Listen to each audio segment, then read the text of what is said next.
Good morning. Welcome to Good Morning Kenya on this beautiful day of 17th of March 2025. Welcome to the program. How was your weekend? All right, mine was great.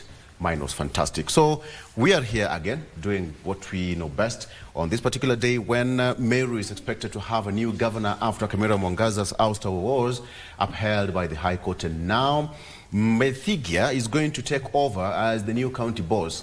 Kawira Mwangaza has had a rough run in her tenure. So that brings to an abrupt end to her quite illustrious political career that she was looking for the next 5 years. But that is going to be forming part of a discussion, including many things that happened in the country over the past week and, of course, as we entered the weekend. State of the nation. Let's get in touch. 0716-103301, 0716-103301.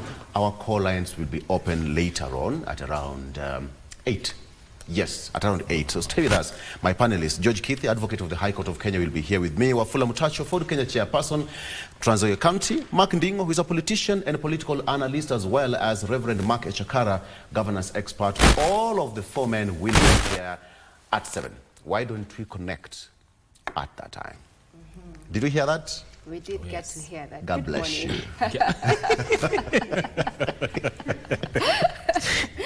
Good morning, Victor. There you go. Yeah, those are the four gentlemen. Oh, and Mr. Basil said that he will not make it, so he sent his apology. That is all right. There we have it. So the four gentlemen will be here. It's going to be a good one. Yeah, Vivian. We cannot wait for that. Yeah, we are blessed. Thank you for the blessings we are this blessed. morning. We are blessed. It's how you're saying it. God bless you. Yeah, we are blessed. Thank you so very much, and a warm welcome to each and every one of you who is tuned in on the show this Monday morning, the 17th of March. March is almost coming to an end just like that. Now, this is Good Morning Kenya. As usual, we've got you on all matters. Every single area we've got you covered, from politics, and I will be coming in with Family Check later on at 9 a.m. And our topic of conversation today is a very, very important one as well, and that is on single parent households. Why is it that we have dysfunctional families? Why is it that now we have more single parent households on the rise? According to statistics and data, it shows that single parent households have increased. In 2009, it was on the rise. It was at 25%, but according to the 2019 national census, it went up to 38%, and I'm sure that by now that number has continued to go up. So we're just trying to find out what are some of the reasons behind this. Why is it that most families are just single parent families? And also, according to data, more of those single parenthood families are mainly single mother-led families. So we will be getting into that. I will be having with me Duncan Juma, who is a life coach. We'll also be having Monica Gadura, who is a family and marriage therapist. There they are on your screens. And then we'll also have a communication specialist by the name Robert Moher. That's exactly at 9 a.m. Stay tuned. Mike, good morning. How was your weekend? Mine was fantastic. How was yours? Mine was beautiful. Great, great. Yeah. And to everyone who is watching Good Morning Kenya, welcome to the program. It's always a pleasure to have you on board. Remember, you can be part of every conversation that is happening right here on Good Morning Kenya. We are at KBC Channel 1 on all our social media platforms. Now, before I hand you over to Marie, I want to give you a quote by David Dweck.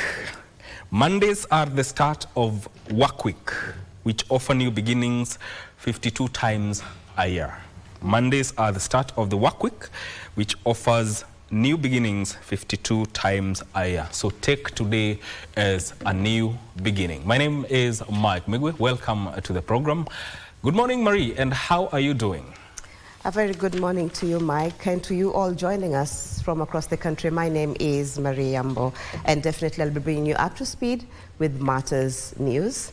Already, Victor has alluded to the fact that no longer is Kawira Mwangaza the Meru governor. So we'll bring you details of that in this particular bulletin. Of course, there is business. I beg your pardon, there is sports also for me to actually bring you up to speed with all that. So I want to start with that political story from Meru, where preparations for today's swearing in of the Meru Deputy Governor, that is Isaac Mutuma, as the 4th Meru Governor, are in top gear at Mwendatu grounds in Meru Town.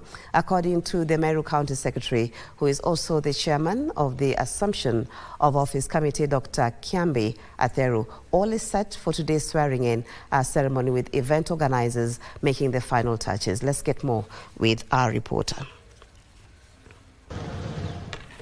Mwendatu grounds in Meru Town, Meru County.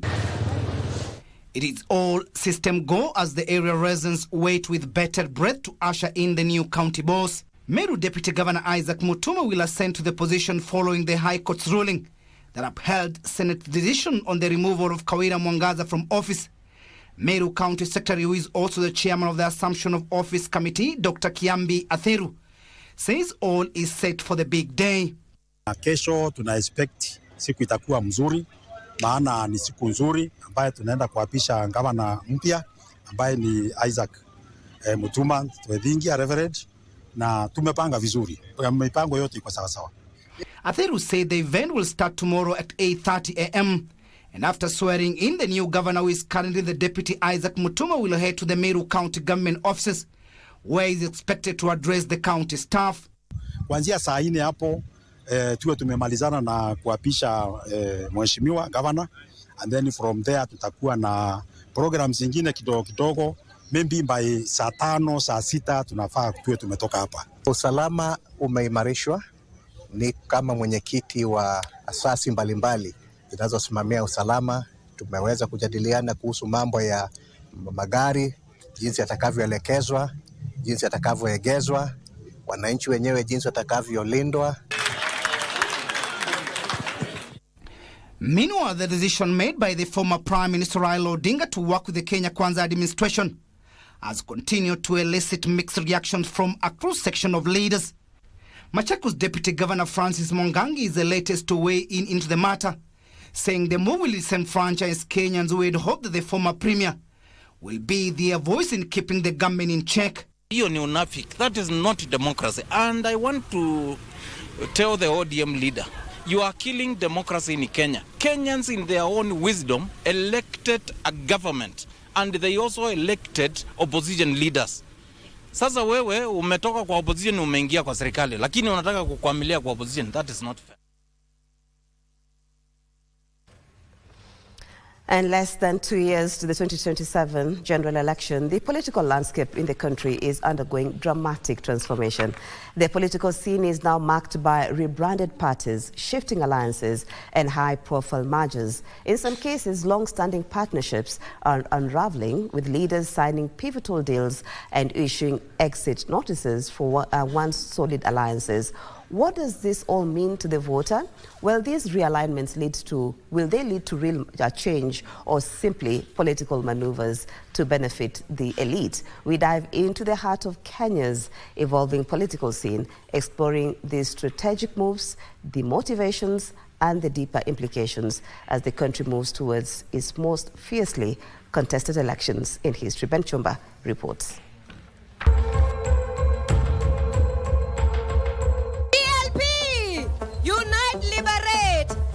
In recent months, the country's political stage has witnessed a whirlwind of change, with party mergers, realignments and new alliances cropping up, all happening at a rapid pace. As People's Liberation Party, we are not just rebranding to have a new look. We are also renewing our commitment to the people of Kenya. The numbers are going to grow, and we are going to make every Kenyan feel liberated. Every Kenyan feel empowered. We will be ready to meet them, Omundo Humundu. Political figures are shaking hands, signing deals, and positioning themselves for what could be a defining moment in Kenya's history. We need to make decisions that are correct as far as the interests of the people of Kenya are concerned. They've agreed to use our parties as a broad platform bringing together various voices, opinions, and concerns to address the critical challenges facing the country. But are these alliances built on common ground, or are they just political calculations? I don't think politicians have any stable ideologies. I mean, it's all about how can I win and who can help me to win. If you look at since 1963, from independence, I mean, people talk about we want to beat poverty, we beat hunger, we bring education, we bring good health. Those are just higher semantics that politicians are using. But when you look at whether they have similar ideologies, this one will say this, and tomorrow he will turn around. I mean, if you look at now how the Prime Minister has gone in to help the president to deliver on his mandate, could anyone believe that Raila Odinga can actually go down that route? Kenya has a history of shifting political alliances, but what makes these developments particularly interesting is the timing. I witnessed people being vandalized. Our whole cabinet minister, I don't want to mention, the chairman of Council of Governors, his phone disappeared. People are literally vandalizing, stripping people naked. What does that tell you? It tells you the poverty level is very high. We are not careful. These hungry people, hungry wanja, na pia hungry about what we are doing, they will turn against us. Kenyans have been denied the chance. They have been rigged through poverty and hunger and the need and bad health. They don't have the capacity to actually even think correctly and answer the question you are asking, whether the Kenyans feel they are being represented. Guys are busy looking for how they can get Mahindi Choma, how they can eat tonight, and it is because of bad leadership and bad governance that Kenyans have been driven to this, poor levels of life. With less than 2 years before the next general election, these changes could dramatically reshape the political trajectory in the coming years. You go to an election, we fight viciously, sometimes even we lose lives, but later on the losers and the winners mend fences at the leadership level. And when they do that, the masses, the electorates that end up now being the grass, they suffer. Every single party wants to come out as if they are now clean, as if they are now more energized to deliver to the people. But the whole point is actually they want to win and they want to grab power. The public's reaction to these political moves is mixed.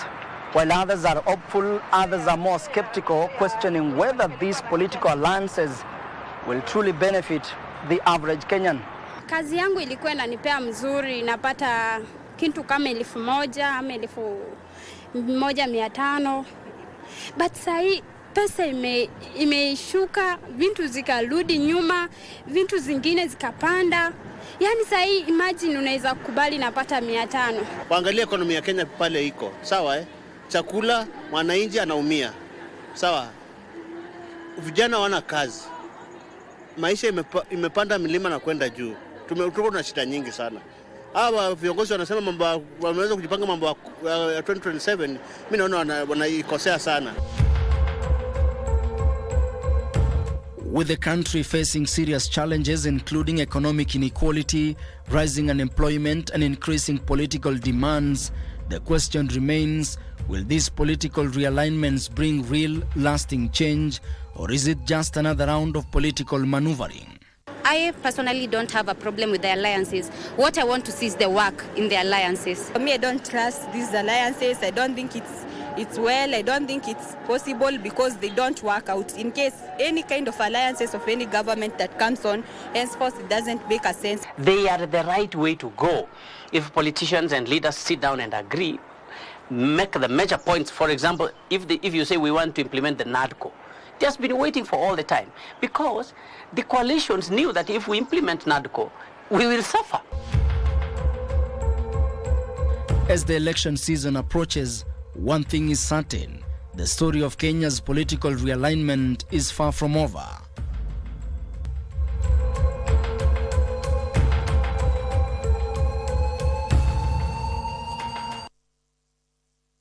Thank you, Ben Chumba, for that report.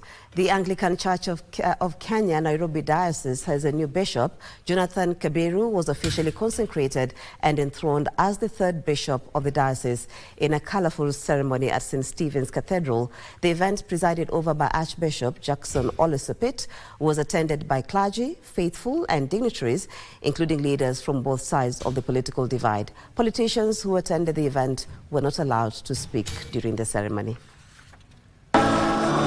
Congregants at the Anglican Church of Kenya witnessed a historical moment on Sunday morning as a procession of bishops led by Archbishop Jackson Olesopit made their way into St. Stephen's Cathedral for the consecration and enthronement of Bishop Jonathan Kabiru. The new bishop was escorted into the church by two bishops holding his hand as a symbolic gesture of guidance and unity.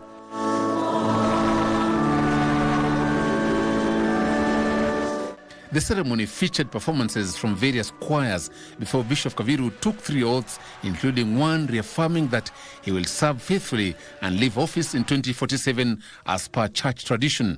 Let us appreciate with gratitude this great privilege that the Lord has given us in this diocese.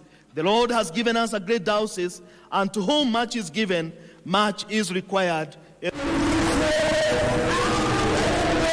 With his consecration complete, Bishop Jonathan Kabiru assumed leadership of the Nairobi Diocese, ushering in a new era of faith and service. We join the Archbishop in ensuring that we continue to be the light and the salt of the world, and that the church will continue to be the voice of the voiceless. Meanwhile, political leaders including Nairobi Governor Johnson Sakaja, Wiper leader Kalonzo Musyoka, and former Deputy President Rigathi Gachagua, who attended the event, left without uttering a word following the church's decision to ban political speeches at the pulpit. Kanisa haitakuwa platform ama mahali ambayo malumbano ya siasa ambayo inaendelea kugawanya nchi hii itaendelea kusungumziwa. Archbishop Sapit further urged for a transparent and credible process of selection of new IEBC commissioners. Mungu atusaidie sana tupate timu ambayo hawatafanya kazi kulingana na vishawishi ya wale wanaotafuta uungaji mkono, lakini wafanye kazi yao kwa uwazi, kiwango kwamba Wakenya wataridhika ya kwamba wamepata uchaguzi ambaye ni wa haki na ni huru.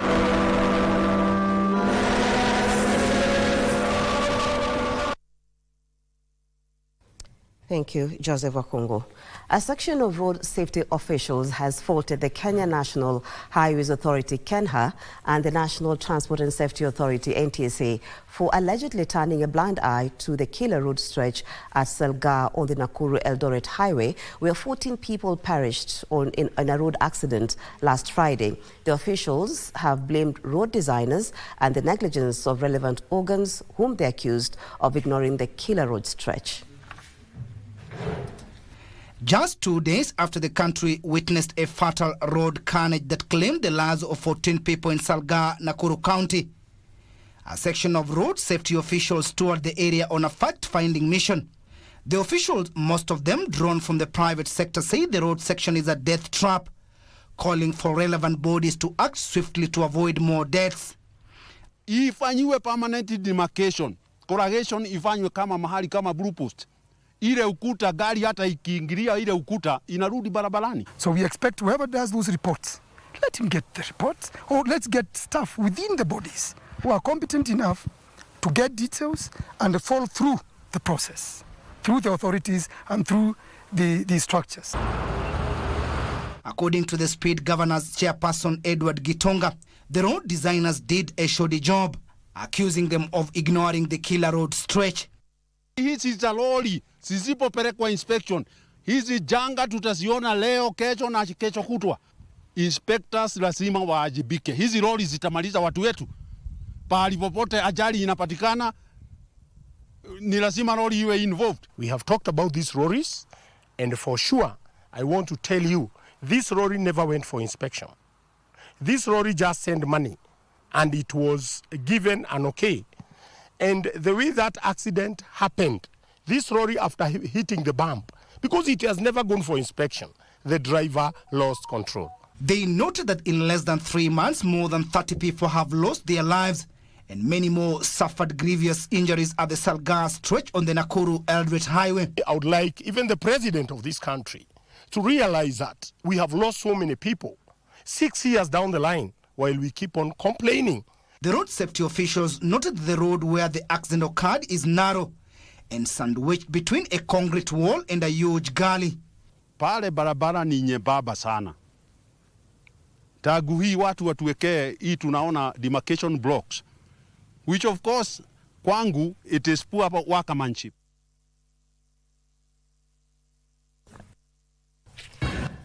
To matters health, where a 41-year-old mother of 3 from Kiambogo village in Geta Bush, Kipipiri constituency in Nyandarua County is appealing to well-wishers for support to undergo an operation at the Kenyatta National Hospital. Kezia Nyambura Macharia developed a swelling on her stomach that requires surgery. At the onset of the swelling in 2020, Kezia Nyambura mistook it for pregnancy. However, with time, it became apparent that she was not expectant and visited the hospital. This would mark the start of her troubles, as she was in and out of hospital on several occasions. Mimi niko na shida ya hii tupo ni kubwa sana na tena inakuwaga ni sito kabisa na inakuwaga na stress sana, hata nikilala kuamuka ni shida, hata watoto wananifuruta na mkono ndio niamuke. Since then, she has been struggling to walk properly or even sleep well as the swelling increases in size. Nimeenda hospitali JM na Orokarao, nikaenda Nakuru, nikapimwa na nikatumwa Kenyatta. Sasa mimi sina pesa na sina bere, sina nyuma. Mimi naomba usaidizi. Mnisaidie nipate pesa niende hospitali hii watu iniondokee. Kezia, who has been unable to fend for her 3 children, is now seeking financial support to remove the tumor. The family can be reached through mobile number 0795132337.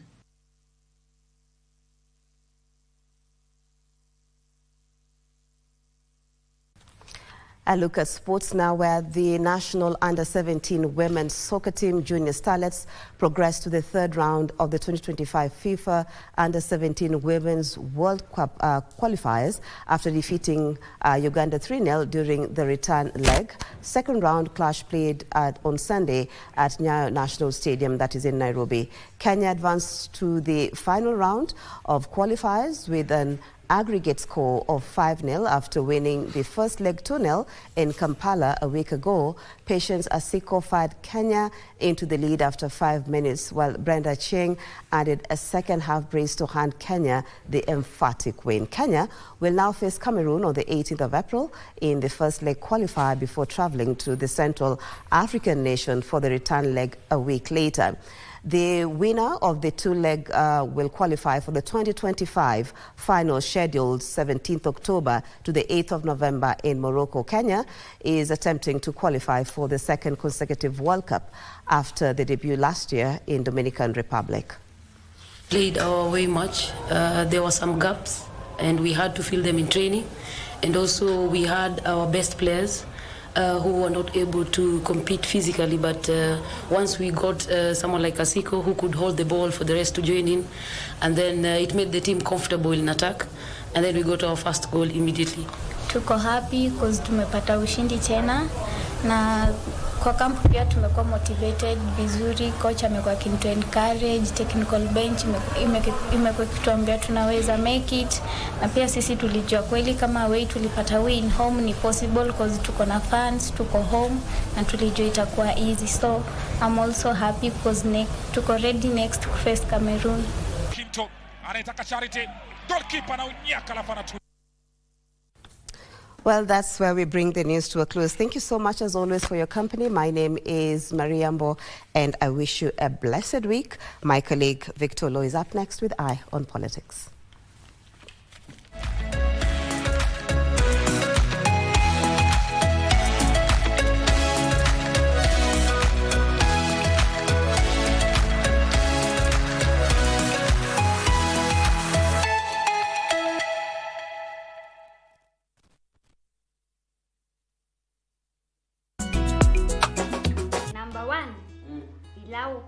Unaweza pika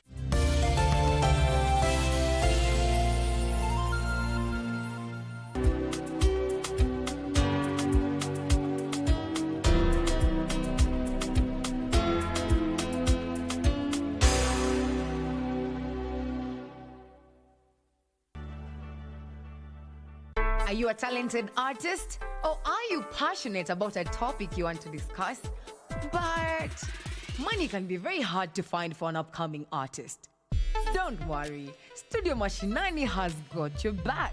Sign up on ajira.co.ke to book a session with your music and video producers across the country. Work on your music, jingles, spoken words, and even podcasts to realize your dream. All for free. Studio Mashinani, Radani Talent. Kamali, back post chance, goal! Cote d'Ivoire are back in the game! The FIFA World Cup 2026 Africa qualifiers match schedule is up for match day 5.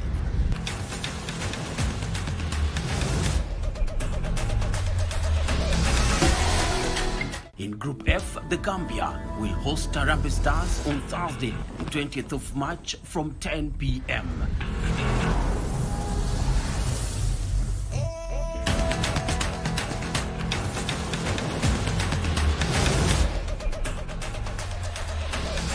Shown, and which may show here. And yes, the breakthrough's there for Kenya. Catch the action live from Alassane Ouattara Stadium in Abidjan, Ivory Coast, live and exclusive. KBC Channel 1, your true sports partner.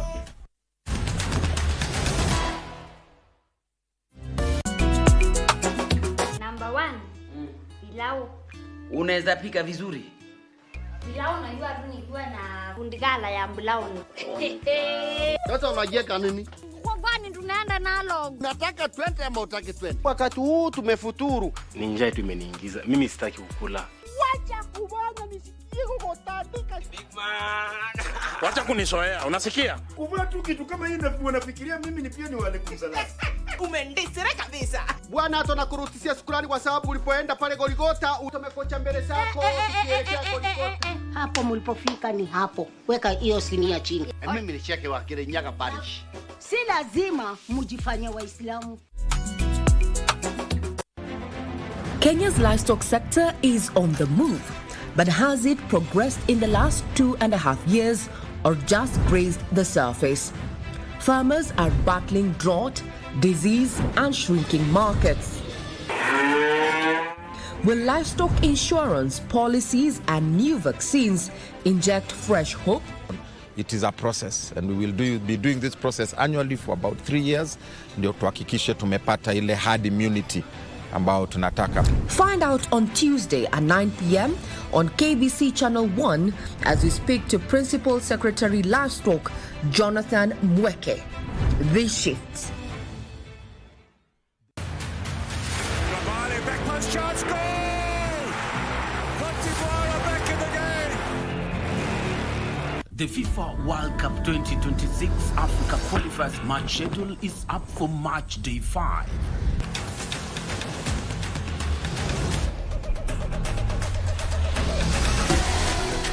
In Group F, the Gambia will host Harambee Stars on Thursday, the 20th of March from 10 p.m.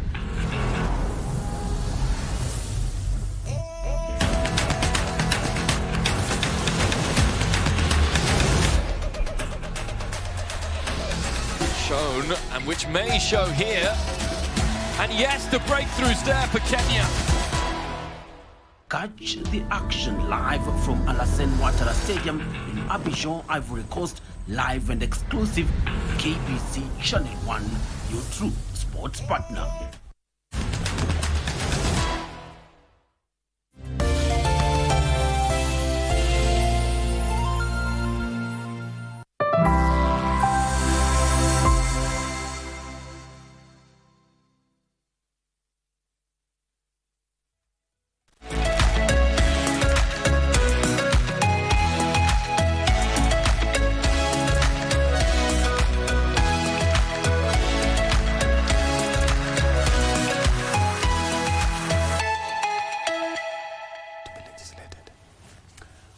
Very good. 6 minutes past 7 a.m. Good morning. Welcome to the program. Being the 17th day, we are doing politics at this hour. Iron Politics. I call upon you to stay there. If you get late for work, it will all be because of me. But I will not take responsibility. All right? Because it's going to be interesting. It's going to be an interesting show. I can promise you that. All right, so a lot happened over the past week. Of course, the president was in the county of Nairobi, traversing different parts in apparent development tours, and some of them were to launch different projects which had been started by different members of parliament, different, county government officials, etc., etc. That happened for the better part of last week. And today I want us to take a look at what is in the governance and development. Governance and development. Where do we strike that balance between governance and development? Because now it seems that there is a silent kind of disquiet amongst political class who say that some of these projects should be left for them to launch. But who is now taking the credit? Governance and development. I want us to take a look at that. And are you getting development in your area? That's a big question. Are you getting development in your area? Let's talk about that. Our lines will be left open sometimes. That's 0716 10 3301 at around 8. Talk to us. Are you getting development in your area? I have my guest, Wafula Mutacho, who is a Ford Kenya chairperson, Trans Nzoia County. Omwami Bushere. Bushere mno. Morashina. Malay. Very good. I got it. I got it right. Should be the second language, national language. The second one? Should be. I see. I see. Third one after Kiswahili. After which one? After Kiswahili. But Kiswahili, English is not our language. But the problem is that the dialects, the sub-tribes are so many. You go to Waisuha, you go to Waidaho, you go to Wasamia. But all of us, we are lawyers. Go to that side of, one roof. Exactly. All of us, we are lawyers. Different bedrooms. Yeah. Come on. Just different bedrooms. Yes. But the compound is the same. The same. I get it. The grandfather is the same. That's why I was told that when you go to Bungoma, come to Kakamega, the language changes completely. Not very little accent changes. Yes. Yeah. Okay. Yes. That is so different from Mark, from where Mark come from. It's one. From A to Z. We deal with one. It's one. One dialect. Wamukata one? Nesa munomo. Very good. That is from Machakos. Machakos, Kitui, Makueni, so they say. Everything in the linear scale. Yeah. Welcome, gentlemen. Thank you so much. And Reverend Maki Chakara, all the way from the other side of the mountain, he'll tell us later on. Do you know which mountain I'm talking about? Yes. Not ile mlima you're talking about. Hata yetu ni mlima. Kuna mlima ingine. He'll tell us. Mark, karibu. Asante sana. Good to see you. Thank you so much. Hata Mount Elgon ni mlima. Yeah. Hata Mount Elgon ni mlima. Of course. Yes. Karibu sir to the program. Asante. So let's get the show on the road. We are waiting for Wakili George Kithi to join us shortly. He's an advocate of the High Court. So before we get into that, gentlemen, why don't I take you through the front page of the local dailies here. Let me take you through. On the front page of the Standard, road tax tyranny. That is what is here. On the front page of the Standard, road tax tyranny.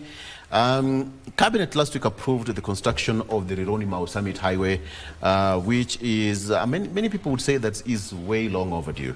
But now there is a twist to it, because now there is going to be, the government has a plan to introduce road tolls, which could generate around 4.8 trillion shillings. But at what cost? That's the big question. Critics say that it's another financial strain on Kenyans, benefiting private firms while raising transport costs. But then now, with the debt rising and infrastructure needs mounting, is this the solution or just another levy on an already over tax politics? But that is, well, if you ask me, it's a good infrastructure. If that road would be done, then I think it's going to open that western circuit by a lot. She left for work. Now she faces death sentence. That's in the story of a Kenyan in Vietnam. Of course, the government says that they're in touch with their Vietnamese counterpart, and they are sticking to have the stay of that order to have the lady executed. She's fighting to save her life from execution. Duta was arrested in 2023 at a Vietnamese airport and accused of trafficking drugs. Foreign Affairs PS Korea Singoi said that Kenya had asked for a stay of execution. That was as at yesterday, and we are still waiting to hear that the apparent execution was to happen yesterday, as per the reports. That's on Sunday yesterday. Whether it happened, we are still waiting to get more from the Foreign Affairs Ministry. And of course, it's also said that President William Ruto also called the authorities in that jurisdiction to have that stay upheld for quite some time, for the two countries to have a discussion surrounding it. It's alleged that Nduta was arrested with 2 kilograms of a narcotic, to be specific, that is cocaine. And of course, Vietnam has one of the most stringent measures when it comes to fight against drug in that country. So let's wait and see how the two countries are going to resolve that case. And of course, the family are also requesting that she be brought back home and face charges in Kenya. We hope that something is going to be done. All right, so very quickly, on the front page of this Daily Nation, how jobs and pay crisis hit families. Shrinking pay for employees and job cuts have hit families hard as purchasing power for households has declined in recent years. A parliamentary committee report shows that households will plunge into further financial distress owing to harsh policies like the skewed methods of being applied to determine what families pay for, university education, and a state-run medical scheme that has seen some unfairly slapped with higher rates. There we go again. So it's all about the economy, where employment rate has declined from 4.9% in 2019 to 4.4% in 2023. And finally, still on the front page of the Daily Nation, inside Kenya's political merry-go-round, we have it here. So that is again. And finally, senators now want counties given 465 billion shillings. This sets the stage for another battle with the national government, as the Treasury is proposing that devolved units get 405.1 billion shillings of the equitable share for the financial year ending June 30th, 2026. And finally, on the front page of the Star, KRA goes for small traders. Why? Government is exploring new ways of taxing small businesses to ease burden on salaried individuals and corporates. Okay, I want to be unfair to this. Mark, what do you make of this? What? Government is now planning to tax small businesses to ease the burden on salaried. KRA? Yes. Or government?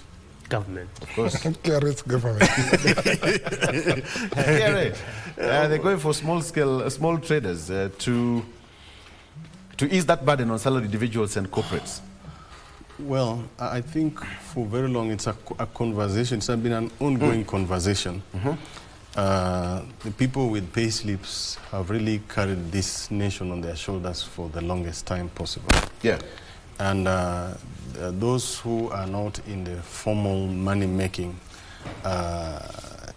sector have been having it easy at the expense of the salaried people. So every time the burden of raising revenue for building the nation comes, the majority of it goes on the shoulders of those who are salaried. Yeah. But people out here doing business, whether it's small, but they are making more money than even those who are salaried. Because you can imagine someone who earns a salary, say, of 50,000 shillings per month, with all the deductions, their take home maybe is less than even 25,000 shillings. Yes. But someone is, quote unquote, a small scale farmer who is making on average per month, if with all the net profits over 70,000 shillings, they say those are small scale traders. We should not frustrate local investors. Yeah. But they are using roads which are constructed using money that is deducted from the person earning 50,000 because they have a pay slip. Yes.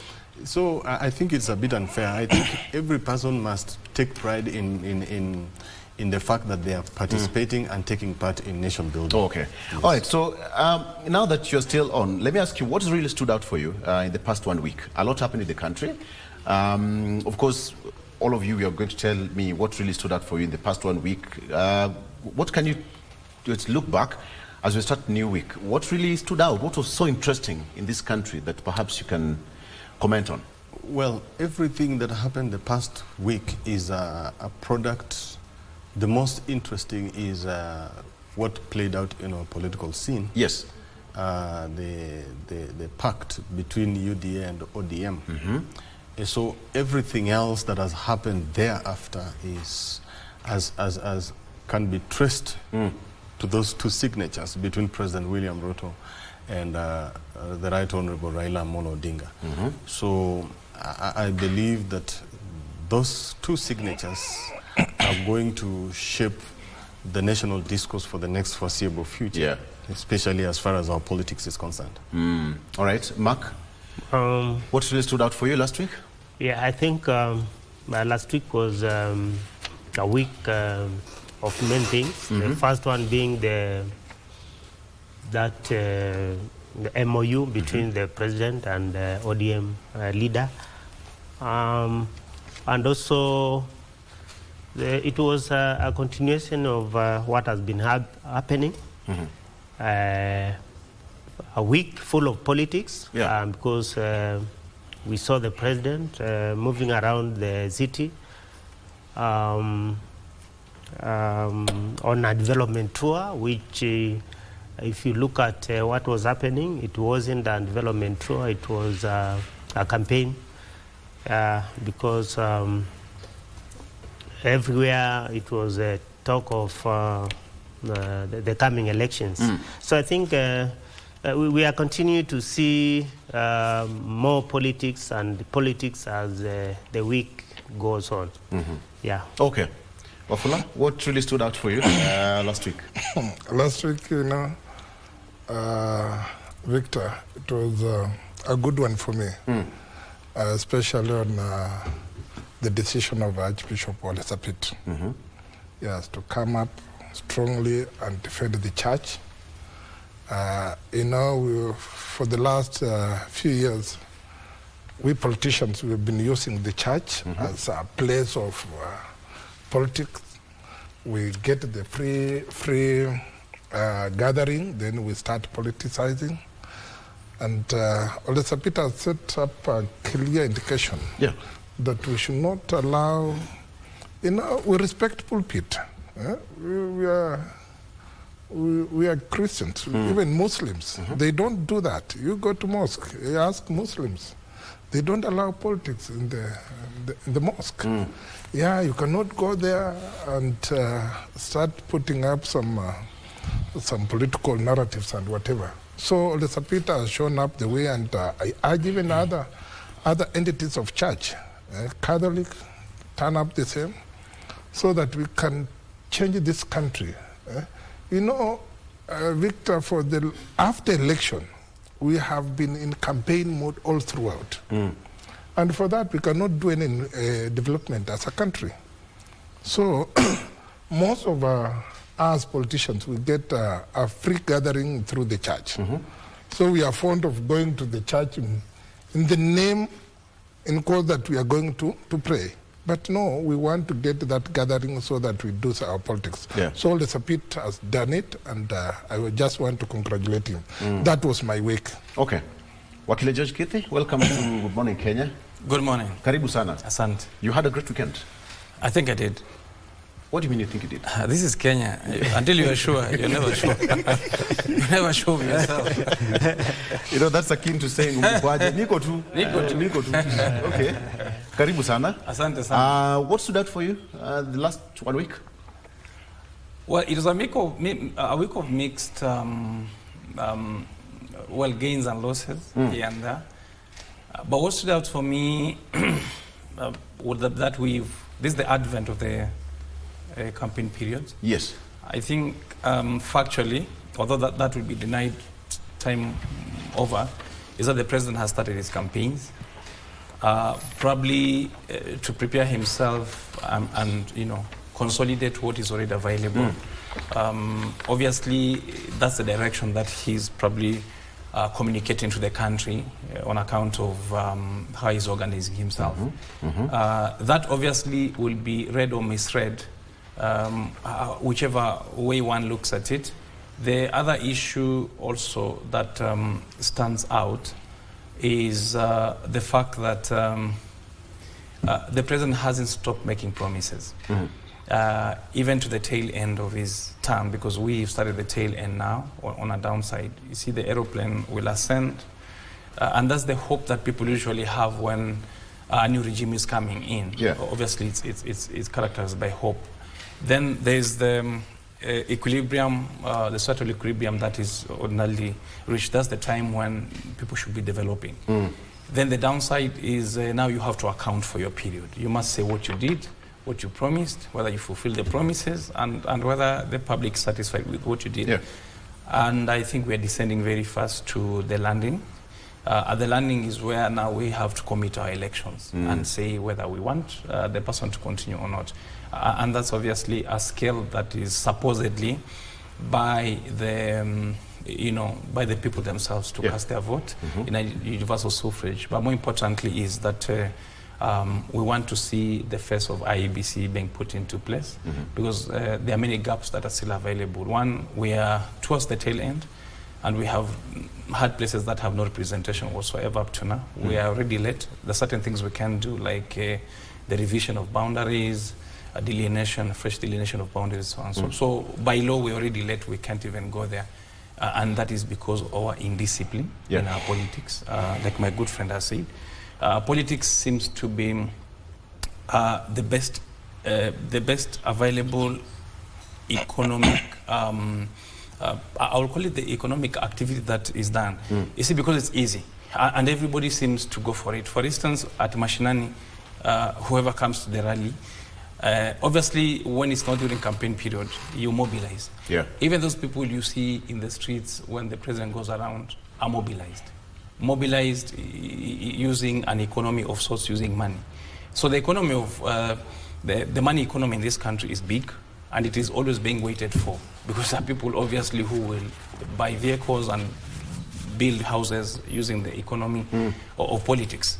So there seems to be easy money around that, and therefore probably that's why people then run around it. And it is always welcome. By the way, the churches welcome it, the population welcomes it, and the politicians like it, because it's the only way to conquer and dominate on the populace. Okay, but now when is enough? When is enough? Mark, when you look at it, when is enough? Because the two gentlemen probably is like they've read my mind, what I want to talk about politics and governance, because now we are just 2.5 years and a majority of Kenyans have not healed from last election, you know, and it seems that already we've kicked off. So at what point are we going to have that flat surface where politics taking a backseat and everything is quiet? The only thing you can see is development and development and more development. Well, I think what my two brothers here have alluded to is a prevailing reality. And from where I sit, I look at it, I think as a nation, we are a nation that is overly political, to the point that even things which are not necessarily political, we find our Kenyan way of lending it a political aspect.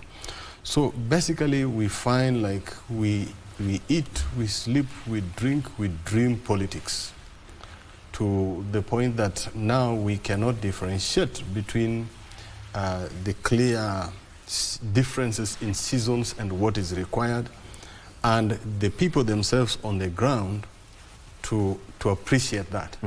Because you see, politics is like dope. No, it's like it's addictive. For a politician to lack a weekend gathering or a group of people to talk to who resonate with what they are saying is like it drives them into depression. So our society has become overly politicized to the point that every day, we can't sleep without hearing a little juicy gossip here about politics. Even though at that point in time... Is it an addiction or a constant worry for a re-election? Because... You see, politicians, that is what they live on. Anything that looks like it threatens their voice and their visibility is a threat to them. So it is in their best interest to sustain their visibility and their audience with the people. Now, where do we put the divide? If the people decided, we just had the elections 1.5 years ago or 1 year ago, we are not having elections next year or the next 2 years, and you are hearing a politician is coming to a local shopping center, you leave your farm, shut down your business, that you're going to listen to that fellow there. So it's actually the people who feed this. It's actually the people who feed this. Yes. There are nations, even if a politician passes, nobody even cares. Unaona? Especially if it's not campaign time. Nobody cares. They will go shopping there, and nobody will stop and say, hey, Mwesha amefika. You know? There's a time my wife and I went somewhere, traveled and down to our region, and we were at a famous supermarket, and we were shopping. Then a local politician came in. Everything stopped.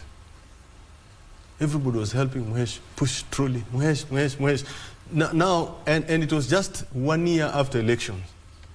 So you see, that's the problem. I think it's a deep societal problem, and how we detox ourselves of politics, I think, is going to be the big challenge going forward. Yeah. I know Mark is not pleased when they hear that politicians are on constant search for votes in re-election. Where do we draw the line?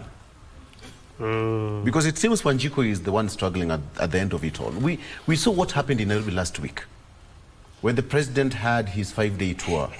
A lot of destruction, muggings in broad daylight, shops were closed, literally speaking.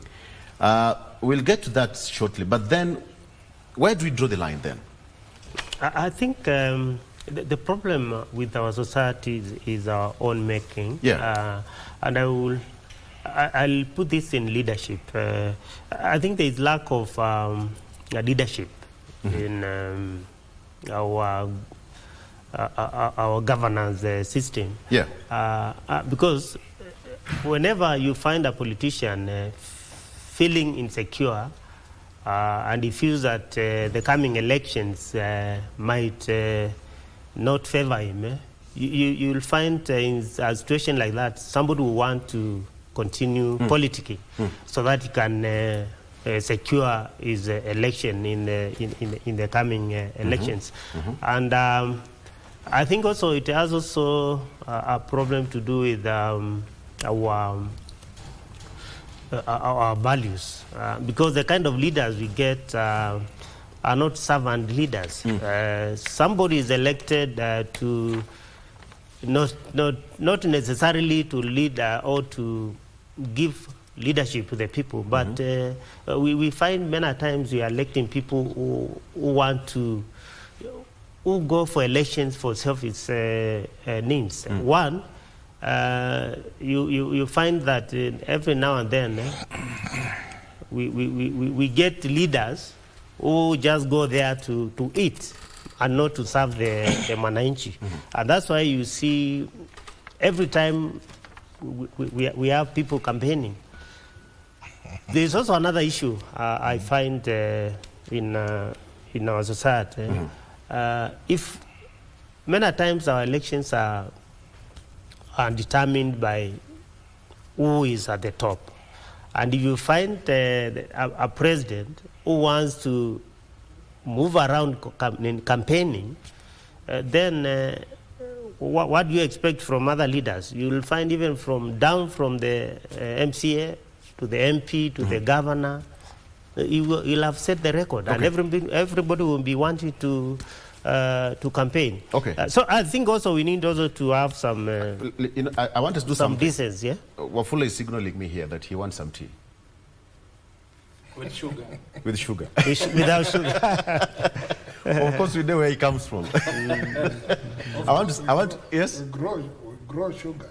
Grow sugar. Yes. Not sugar cane. We grow sugar. Please bring Zoya sugar. We grow sugar. I think that's what I have on the table. Yes. We grow sugar. Zoya sugar. We'll bring back to say that. It's not far from my village, so bring it here.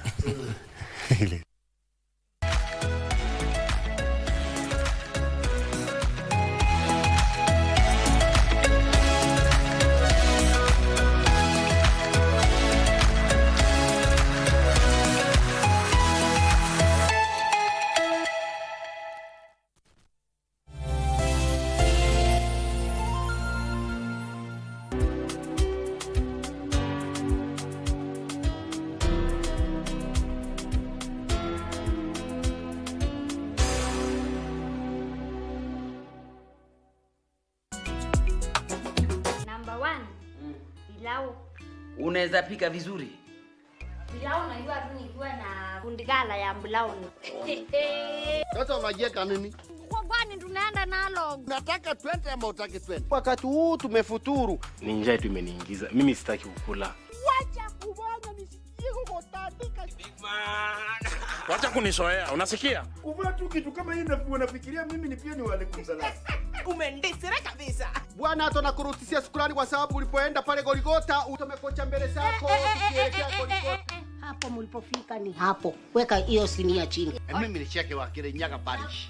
Si lazima mjifanye Waislamu.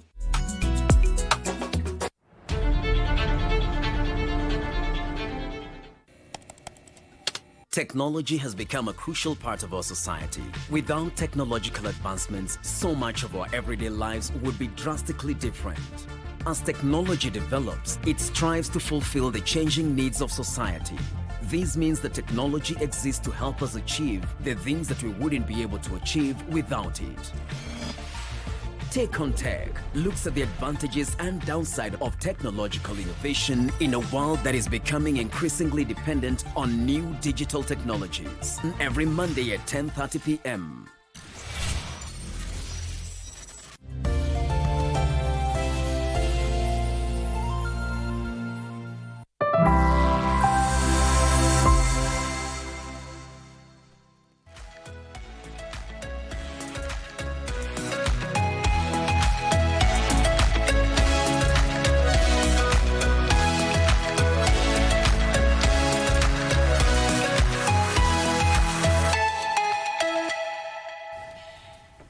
All right, welcome back. So let's get into it. Wafula, are you happy now? Yeah, I'm okay now because I can see Mumias and Zoya inside here next year. Very well. Okay. Very well. And also we grow tea. You grow tea? Yeah, we grow tea. There's no tea in Western. In Trans-Nzoia there is tea. Trans-Nzoia there is tea. A bit of tea. And coffee. A bit of it. We all and know coffee. Trans-Nzoia No, is tea. else. When you go to Kapsara tea factories, they're producing a lot, massive. And we have coffee as well. And we export. Actually, the best we export. Okay. I'll bring a packet of it from. That's something new to us. From Okay. Trans-Nzoia. So let's come back now that we all have our cups of tea. Apart from me, it's okay. I'll take care of that later on. But then, what happened last week?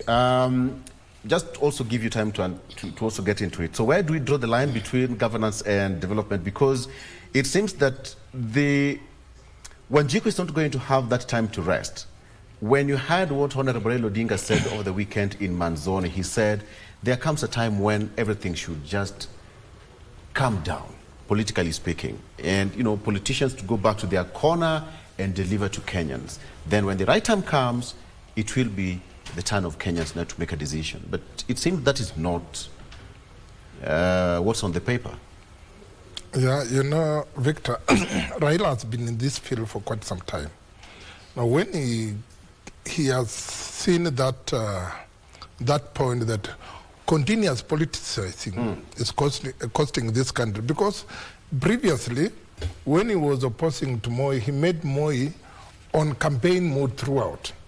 Later on, when he was against Kibaki, he made Kibaki on campaign throughout. Now he has learned that making a president, a sitting president, on a campaign mode throughout, then he'll also concentrate on campaign. Finally, there is no development in the country. He will be using the resources, taxpayers' money on movement. And imagine when the president goes to, like your home village, my brother, where that is in Kitui. Kitui, yeah. Kitui. How many fleet of vehicle goes there? The cost of fuel. Hundreds. And also advanced team that will occupy the all accommodation in Kitui town. That is the state funds. And that's an economy. That is economy. Also eating, preparation for the president. Just a visit of one day.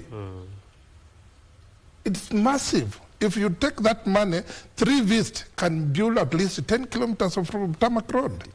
So putting the president on a campaign mood throughout, it's a cost on our taxpayers. It's a cost on us. But who is putting another? He's the one putting himself. You know, when Mount Kenya started after exit of Rigiji, Rigiji started putting president on a campaign mode. You understand? So the president has started moving out. So moving out actually will not concentrate on any development. But I think that started way back even before the fallout. The visits across the country has been happening. The rooftop. Sorry? The rooftop campaign started way earlier. No, it started shortly and then it went down. It went down. I think now the president now realized that now I need to work. But after exit of Rigiji, he has started again. Now who is suffering? It is us, taxpayers. Let me put it this way. Whereas I agree with my good friend, probably the addition will be, if you get into that position and that space, you know what you're getting yourself into. You're going to lead people who you know or ought to know. And therefore, it can be an excuse that you're not developing the country because you'll be put on a campaign mode. Far from it. In fact, the fact that there's mobilization towards campaign is the time to show what you have done. And you should be able to show people, this is the road that I've built, this is the industrial development that I have brought, and these are the jobs that I've created. Honestly, right now what I've had constantly, consistently, persistently, continuously is being told, there is housing project here, artisans have been employed. I have never seen myself. We've brought Mumias, a new factory in Mumias, a sugar factory, the tea factory, we brought this, no.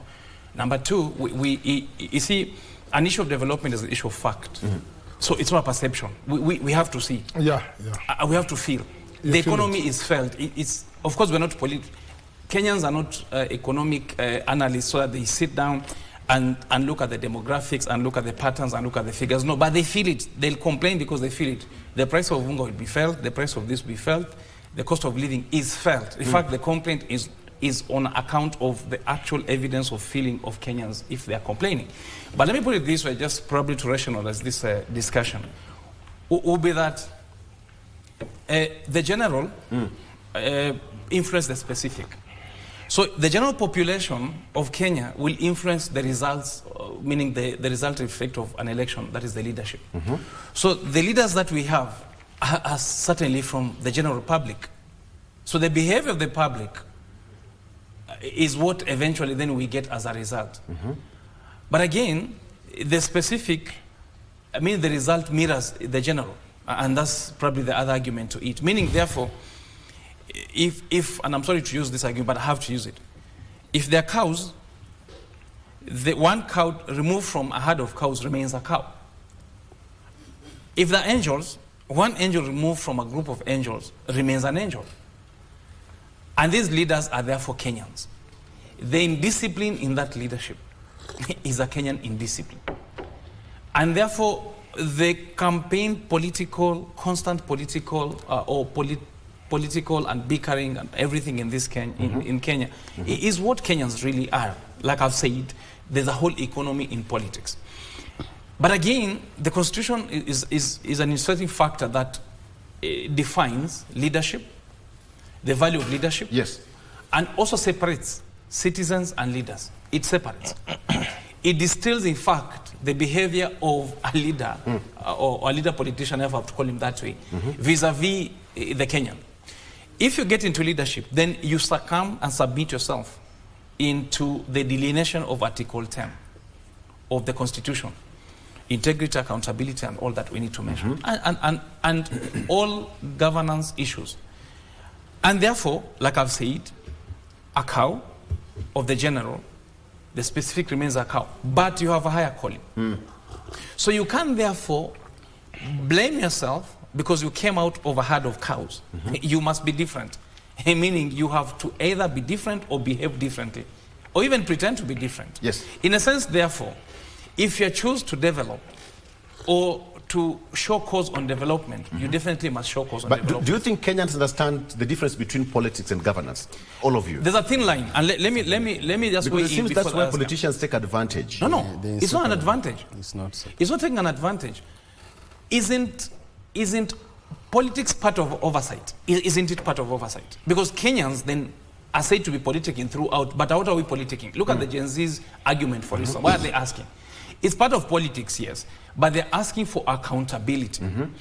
Kenyans will politic throughout, yes, but it is the oversight role, and in fact, they are right under Article 1 of the Constitution. So they constantly cajole, they put the politician on his toes, and that is not to tell him to campaign. It is cheap to start campaigning just because you are being put into accountability and the crowd is hostile unto you. I think what is happening is, I think what should be happening is, when there is a call for accountability, you should be able to show cause. You're accountable, that you're accountable to the people, and therefore show us as a member of parliament, for instance, what you've developed. And if you haven't, then you start campaigning, and that's a way of running away from accountability. So there is no difference between, Mark, you're saying there is no confusion between politics and politics and governance. The nature of the... Because you and I would understand the difference. Yeah, you see, the nature of what you're asking, what you're asking is something that concerns politicians. So politicians... What exactly? We are talking about governance. Yes. But you see, you cannot separate governance from the personalities that are involved in governance. Great. And that is the politicians. And it is in the nature of a politician to politic. But what I'm saying is, what I want to say is this. There can be no excuse whatsoever for lack of development. There shouldn't be. Yeah. On the contrary, there shouldn't be. Why? Because everything is happening that is supposed to be happening. While we are politicking, Kenyans are still paying taxes. KRA is still raising revenue for development. So it's not like in economics. You know, it's actually supposed to be like in economics. All other factors, it's not like in economics. In economics, say all other factors staying constant. But you see, everything is moving. It's dynamic. It's now in the responsibility of the leader to keep tracking everything. While you are politicking, make sure that you are providing development to the people. Because at the end of the day, when they will ask you to account for it, you will not use their attendance of your political rally as an excuse to justify why you did not offer them development. So everything is continuing. While the president is going on his tour, like he's saying, he's politicking, KRA is still raiding people's shops and asking them to pay taxes. So you cannot say because the president is campaigning, that's why there's no development. We can't have. All of them are supposed to happen simultaneously. Everything is supposed to happen. Well, you cannot use one to excuse not playing the other role. No, so everything must be happening. But then now, what does Wajiko have to gain out of this? Because with politics, it's basically what politicians do to retain that power. And now governance is now what they do with that power they're being given. Let me tell you something. This is probably one of the most informed societies in any generations, because we have information that is available, readily available online. So what is happening is that we have a heightened sensitivity and awareness to rights and expression that is unmuzzled. Everybody, when something happens in Nairobi, within 10 minutes, everybody knows across the country, because now we have cheap smartphones. Even in the villages, you will find a young man in a village walking on foot, in bare feet, but he has a smartphone. Fully informed. And he's on Facebook. Right. When you post something in Nairobi here, you say, President amefanya hapa, amepigwa mawe hapa wanjia, someone in the village already knows within 10 minutes. So everything that is happening in Kenya, Kenyans are aware. Okay? So, and just like George said, the people keep on cajoling. Once they sense there's something that is not going right, they make their knowledge of that known. Now it's now the responsibility of the leader to maneuver their way, while at the same time to make sure that they keep tracking the vision that they had for the country. Yeah. So you cannot throw away or take your sight off the vision, saying, I was distracted by people who are protesting in Kisumu. No, it's the responsibility of the leader. One of the responsibilities of leadership is to cast the vision, to make sure that the vision is clear, especially to the team that is helping you to implement that vision. While you've had news and you're being briefed, but you remind your team, hey, this is the vision, this is the goal, let's keep at it. So we are doing that, but at the end of the day now, when 2027 comes and Kenyans want to mark the script, you will tell them, yes, I went on development tours, but this is what I promised you people. So far, we have managed to achieve 70% of it, but because of the challenges, due to unavoidable circumstances, we were not able to achieve everything. But you will give an account. At the end of the day, you must give an account. Kenyans are You've funny. given another script. It's like you're part and parcel of whoever is scripting this. You see, Victor, What has been scripted? You see, Victor, I'm just analyzing it. You see, Kenyans are good, Victor. Yes. I remember when Moi left to Kibaki, people sang, yote inawezekana bila Moi. In a short duration of almost 4 months, we miss you, Moi. We miss your politics. When Kibaki exited, we said, oh, sasa umetuletea nani huyu? Kibaki has done a lot. Which is true. They said, they have, Kibaki have built a super highway. We have never seen this before. It was a fact, yes. But now when Kibaki went, we got to Uhuru. Later on, we said, Uhuru is doing nothing. He's just sitting in State House. When Uhuru left, we said this guy had done a massive road construction, which is a fact. He brought us expressway. Anyway, I'm a user of expressway. I enjoy it. And so many roads, anyway. Now Ruto is here. People are talking differently. I don't know when he will leave. We need a legacy from him when he leave, when he exited the stage. That Ruto did this and this and this. But from where I sit, Kenyans and me as a politician, you know, I want to be heard. I want to be, you know, that is where I earn money. Politics is, that is my office. Without politics, I feel like somebody has snatched my office. When you block my mouth, and this mouth makes me earn money, people vote for me to be somewhere to get money, then it won't work. So they want to use all means to ensure that they get good money, go back to the village, mobilize. Even when you see the way you said, my friend, when you see that gathering, it's mobilized financially. That group is mobilized. So when you said that you were in a supermarket and Mheshimiwa came, everything was a standstill, people wanted some little handouts. Now I give you an example with my colleague, my former colleague, the president. I was in the force. The president of Burkina Faso. You know, there is no politics there. There is no politics. People are seriously working. Now, when you want to exit from the stage and hand over to civilian regime, countrymen are refusing. They say, just continue, please. So we want that thing also to happen in Kenya, which I don't think it will happen any soon. I want to draw some comparison here. Mark Ndigo, again, you can also comment on this gentleman. When you compare, you all agree with me that the former president, that is the late President Mwai Kibaki, I don't know why we keep on referring to him. Perhaps he was the SI of politics and governance in this country. Rarely would we see the president doing rooftop around the country. It was on rare occasions. You would, did you see Mwai Kibaki? No, rooftop? he didn't. He didn't do rooftops. He did rooftop.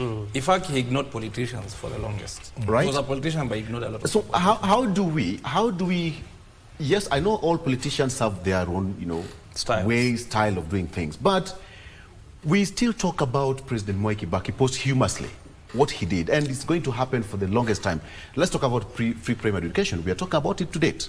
But there is no day that he went somewhere and talked about it. Everything was happening behind the scenes. So what really works?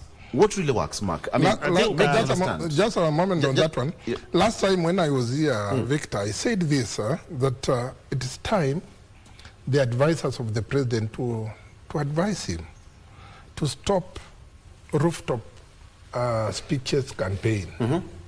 Because right now, anywhere he goes and either launch something or promise something, people will say, Wongo. I remember that road from in Isiolo. That road, the contractors on side is doing it. I'm a consultant on that road. When he said the same people of Isiolo saying Wongo, and the road is being tarmacked. You see? So there's a danger to that. So there is a danger to that. And also, I think this is the time whereby the president can just go and commission, leave alone speeches, come back to the office. I think the kind of leaders we elect, I think I'll go with, I think I have a problem with that. Because at the point of election, Wajiku elects a leader to go and serve a certain, for a certain period. Yes. And many times, our elections are decided by emotions, not on manifesto, ideologies. And that's why you find many times we get it wrong. And we all know we cannot be, our leaders cannot be the same, because if you compare the presidents we have had for the last years since we got independence, you'll find that Kibaki will come out as one of the leaders who got to the presidents and starts to work for the people. And that's why you'll find many times you ask any Kenyan, who is your best president ever? They'll always mention Kibaki. Why? Because Kibaki did not go to, he was not elected to go and do politics. But it's something I think we need to change on the election day. Because if you say you are going to be elected and immediately you are elected, you start campaigning, then that's where you miss the point. Because you have, for example, a president has ministers, he has his cabinet. Yes. He has a minister for roads. The work of a president is to delegate. You elect a president, you elect a minister for roads. Anytime you want to launch a project, whether in Garissa, in Bugoma, you only need to use that minister to do the launch. And you spend less because you don't need to carry all the cabinet to tour, calling that tour a development tour, and you have everybody in that area. So if you want to work for the people, let the ministers do their work. Leave the minister for finance to do his work, minister for trade to launch those markets, Minister for Health to launch those hospitals. And then the work of the president will be to remain at the State House and to get those things the president is supposed to do and leave the minister to do their work. Okay. So I think that's where we miss the point, because like in our current situation, we have a president who wants to be everything. He wants to launch the roads, he wants to launch the CDF projects, he wants to launch the hospitals. And where do you leave your ministers? Okay. They remain to be spectators. Where do you leave your ministers? Mike, where do you even leave your members of parliament? I mean, okay. The president said that he allocated 500 million shillings to complete that bridge in Kangemi. Well, was that work of the president to do that? Or how is the president itinerary being drawn whenever there is? I know probably you might not speaking for the president, but then I don't work for the state. Exactly. I'm not an employee of the state. But how should it happen? When you talk about public policies and service delivery and even state ideologies, how does it really work? Victor, I agree with my brother Mark here, Mark X, and then Mark 2. Mark X, that yes. Most Kenyan leaders are elected through an emotional process, and thank God is a product of an emotional process, elected as a member of a county assembly through an emotional process. And just going before I come to this, yes, you know, you mentioned about President Kibaki. I think it is important when we have a conversation such as that to be able to put everything into context so that we have the full picture. When Kibaki took over from Moi, the national debt was not even 1 trillion. It was not. Now, when Kibaki came in, took over from Moi, remember, he just taken over from Moi, and Kenya had been denied aid by the Bretton Woods institutions, IMF, World Bank, and all those. They had blacked out Kenya. Yeah. So during the time of Moi, he was not receiving any of that money. Why? Because Moi said he didn't want to be manipulated. Remember the story of the structural adjustment programs and the privatization of public parastatals and all those kind of things, privatization. Moi had refused those conditions. And so the World Bank, the Bretton Woods Institution, the development pass, they shut down the funding. So Moi, everything was shut down. So it looked like Moi was doing nothing, but Moi was actually working hard to protect our national interests, not to be taken off. So when Kibaki came in, now he decided to play ball. Now the funding resumed. So that is when now it seemed like now finally tumeanza kuona maendeleo. You see, so that then people are able to appreciate that. When Kibaki left, he left our national debt standing at around not even 3 trillion. It was not even 3 trillion. So it was 2-point-something trillion. And the main flagship project, the Thika Superhighway. But let's also not forget that during Kibaki's time that we had some mega scandals. Things like Anglo leasing and all those things happened during his tenure. But what people say, we can see Thika Superhighway. So that is always the downside to it when you are dealing with politicians. Now, when Uhuru took over, by the time he left us, he had even gone to Parliament to ask them to lift the lead. Yes. On the borrowing. It was past 10 trillion. So when people don't and what was left, the major one is the expressway. But you see, the common wananchi don't use the expressway. You see, they say we can see something, but they don't use it. Okay. So now when Ruto came in, people are saying, "Ay, Uhuru at least alifanya kitu." Ruto, but you see, you are judging Uhuru served his 2 terms, 10 years. But I believe by 2032 we will be able to appreciate what Ruto. I suppose we will be able to appreciate what Ruto will have done. 2037 elections. What do you appreciate? Victor, I don't. We have a 5-year cycle. But then coming to the president's itinerary, the president's itinerary just in 20 seconds, 10 seconds.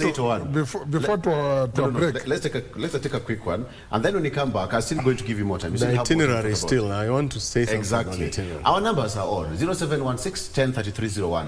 0716 103301. Politics and development, what do you think is happening in the country? Should the politicians just take a back seat and work for you? Or probably, is it working for you in your constituency, wherever you are? Talk to us. We'll be right back shortly. Stay with us.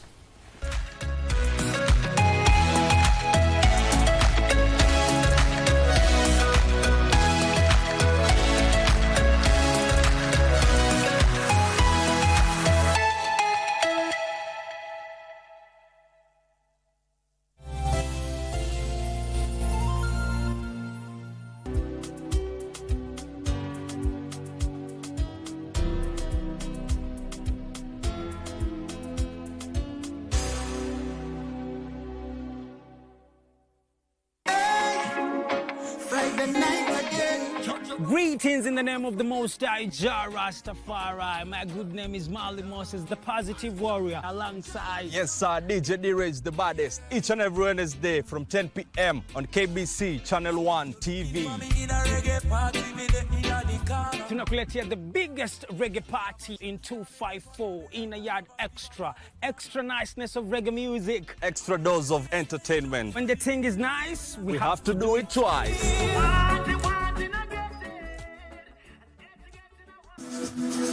Got the fear of missing out? Want to keep up with all the latest entertainment news and latest celebrity gossip? From the latest rumors to popping events to the newest fashion trends, here is where you get all the tea or juice when it comes to entertainment, and you get it served on time. All that and so much more on Grapevine every single Monday from 10 p.m. and a rerun every Tuesday from 2 p.m. only on KBC Channel 1. Remember, if you did not see it on Grapevine, then it most probably never happened.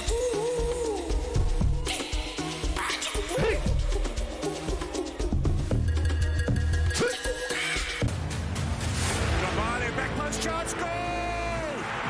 Cote d'Ivoire are back in the game!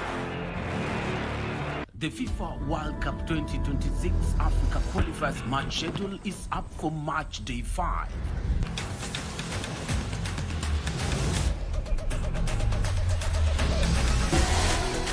In Group F, the Gambia will host Harambee Stars on Thursday, the 20th of March from 10 p.m.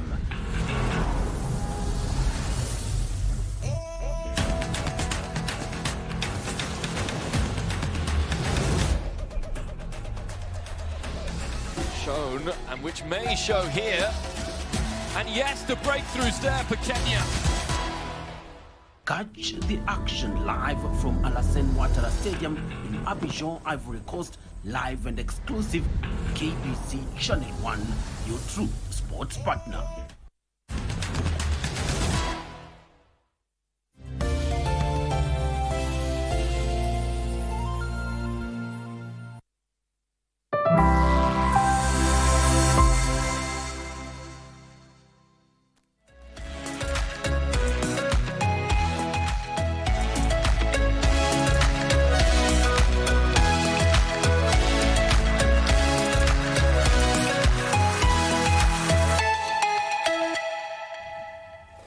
Welcome back with the four gentlemen. Judge Keith, advocate of the High Court, Mark Chakara. I call them, today is Mark 2 and we have Mark X, because I have two Marks on set. The latest brand is Mark X. Mark X. Yeah, he's the latest. He's the latest. He's the latest kid on the block. The latest kid on the block, right. Yes. And of course, Wafula Mutachu is the Ford Kenya chairperson, Trans Nzoia County. So, gentlemen, I want us to close this discussion now. You want to talk about the itinerary? Yeah, you mentioned something about, yes. You said something about Kangemi. You know, whenever the president is going somewhere, if there is something he's going to say to launch or to, he knows that people will ask, why has this not been done? He's always prepared in advance. He's always briefed. He said, so far, this is the progress of this project, so that when people, the people will ask, this bridge has been hanging here for years now, since they constructed it, the Kangemi one. The president knows it's going there. So he'll have to ask, what is the status of this project? So that people don't start shouting at me, daraja imaliziwe. No, he will tell them, hii daraja imekwama kwa miaka mbili, lakini now the politician now kicks in. Imetenga. Tumezungumza na daraja itamalizwa. And the people, that's now the nature of politics now. Now he gets his dose, he goes home and rests, knowing that amefurahisha watu wake. Okay. So, fair enough. So, in one word, Wakili, so who is, at what point should the politicians start governing and stop politicking? At no point. Is it even possible? Is it even possible? Well, I think they are reacting to, like I said, they're like to the population where they come from. Like he described, the president reacts to what he expects when he goes to a certain place. Even if he expects hostility, he addresses the hostility in his speech or in the manner that he behaves. I do think that we should not fall short of politics in this country, because I do attach politics to Article 1 as one of the means upon which we oversight on the leadership. That is one. Number two, it's a way of expressing ourselves, because if Kenyans are bottled and cannot talk, then we have alternative means of doing it. It happened in 2007 and 2008. It shouldn't happen again. So if you give people the liberty to express themselves and you call it politics, which it is, then it's fine, because that is the only way when people congregate and direct the minds in a national psyche. And more importantly, I do think that people should be allowed to talk, to politic, because that is the only way you can know the communication from the public through whatever means, whether social media or formal forums. However, it is not an excuse, never has it been, will it ever be, that you don't do your work just because people's decibels and political decibels are the highest. You must work and you must compliment. If you get in that space, you should know who Kenyans are. Right. They will talk and talk at you, but you must develop. Could it be the reason why, gentlemen, we saw what happened yesterday? Jackson Ellis blocked the politicians from speaking in church yesterday, and he gave actually a direction that moving forward in all the churches, ACK, there'll be no more politician who will be allowed to politic in church. We'll get that clip shortly. But then, so coming back to that, church and politics. Mark, I'll be a bit unfair and biased. Super problem. What do you make of that? It is not the first time we are hearing of such kind of an ultimatum. No, of course, it's not the first time. The Archbishop is my bishop, my Archbishop, and I respect the pronouncement he made. However, there are realities that are beyond just a declaration. Like he says, in the nature of men, they will, because this is not the first time such a pronouncement has been made. Not by Ole Sapit alone. Even Ole Sapit has made them several times from the time he took office, the Archbishop.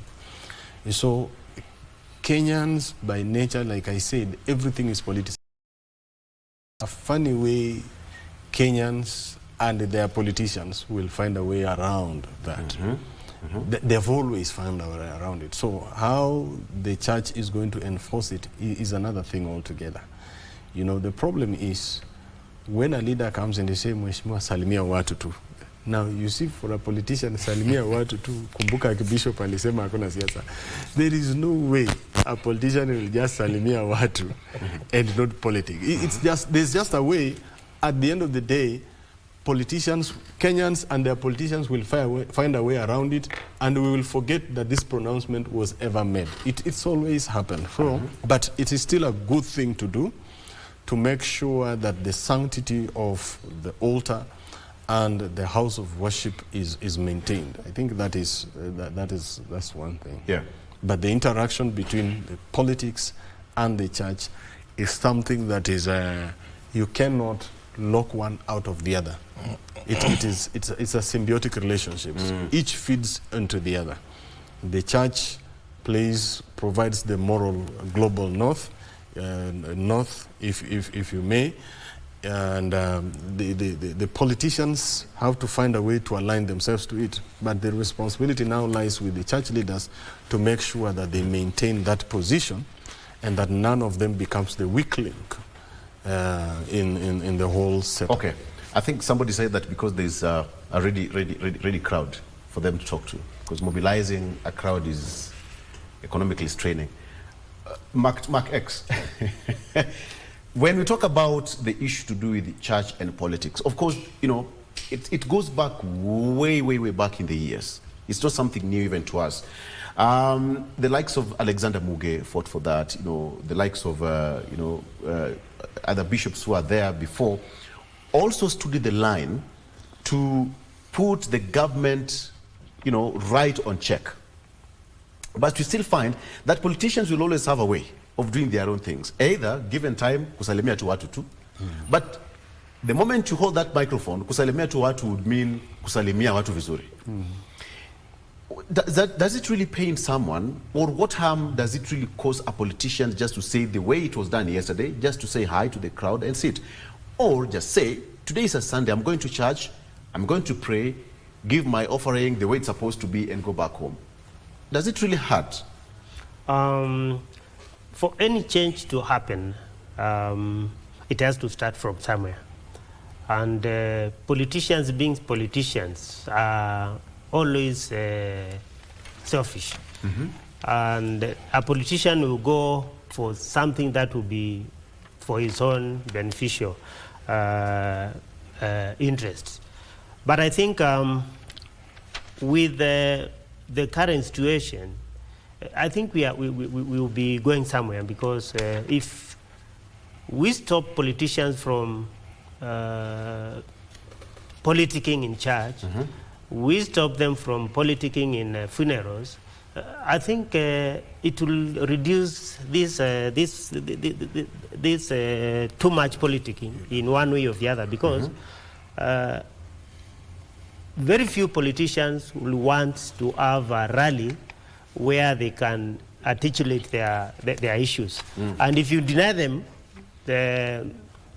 if you deny them politicking in church and in funerals, I think it is going to solve some of the problems we have with politicians. Yes. Because if you look at the situation we are in currently, whatever politics we hear them from the church, either from the church or from the funeral. Okay, let's listen to what happened yesterday during the Sunday service. Meanwhile, political leaders including Nairobi Governor Johnson Sakaja, Wiper leader Kalonzo Musyoka, and former Deputy President Rigathi Gachagua, who attended the event, left without uttering a word following the church's decision to ban political speeches at the pulpit. Kanisa haitakuwa platform ama mahali ambayo malumbano ya siasa ambayo inaendelea kugawanya nchi hii itaendelea kusungusiwa. Short and precise. And so that congregation was well attended by politicians. It was well attended from what was captured. But, you know, how powerful is the church when it comes to politics in this country? How powerful? Let me tell you, Victor. Or let's just say religion. Let me tell you, General. Victor. This pronouncement has been made by Elizabeth. But it is very, very difficult to implement it. Why? Because of economical constraints from the churches. And also the way my friend has said, Makex has said, in the funerals. These are politicians who go to fund the funeral. They have produced, they have given out some money to arrange for that funeral.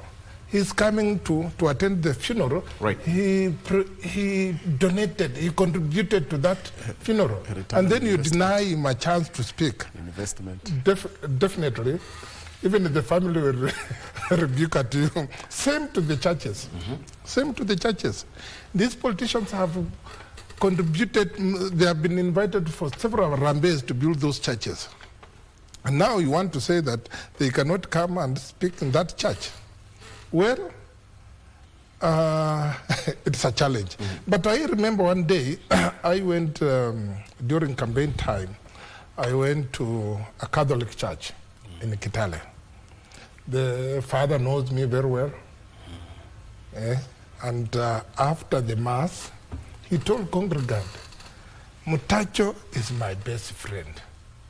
Kindly join me up outside there because he want to talk to you people. I'll be there also. So don't leave. After the mass, don't leave. Wait for Mutacho to talk to you people. I'll be joining him. So I was a bit relieved because I thought now I'm shut out. I will not speak. So when I went outside, actually they had arranged somewhere a table which for me to stand on and address the gathering. It was okay. With the blessing of that father, I enjoyed the speech. I mean my prayers to the congregant. Okay, let me so ask you, it can be the same. So let me ask you, how does it feel when you go to a church and you're not allowed to speak to the congregation? How does it feel?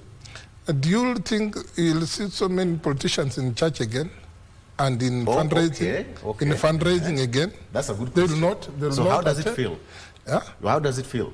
You know, politicians, they want to retain their popularity within that confined area.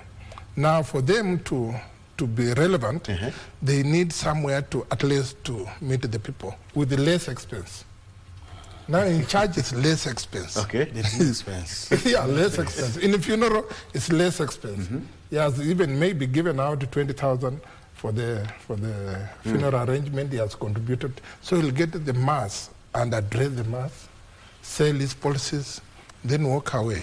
Okay. You know what happens is that the religion will say that you'll never see us in the political space.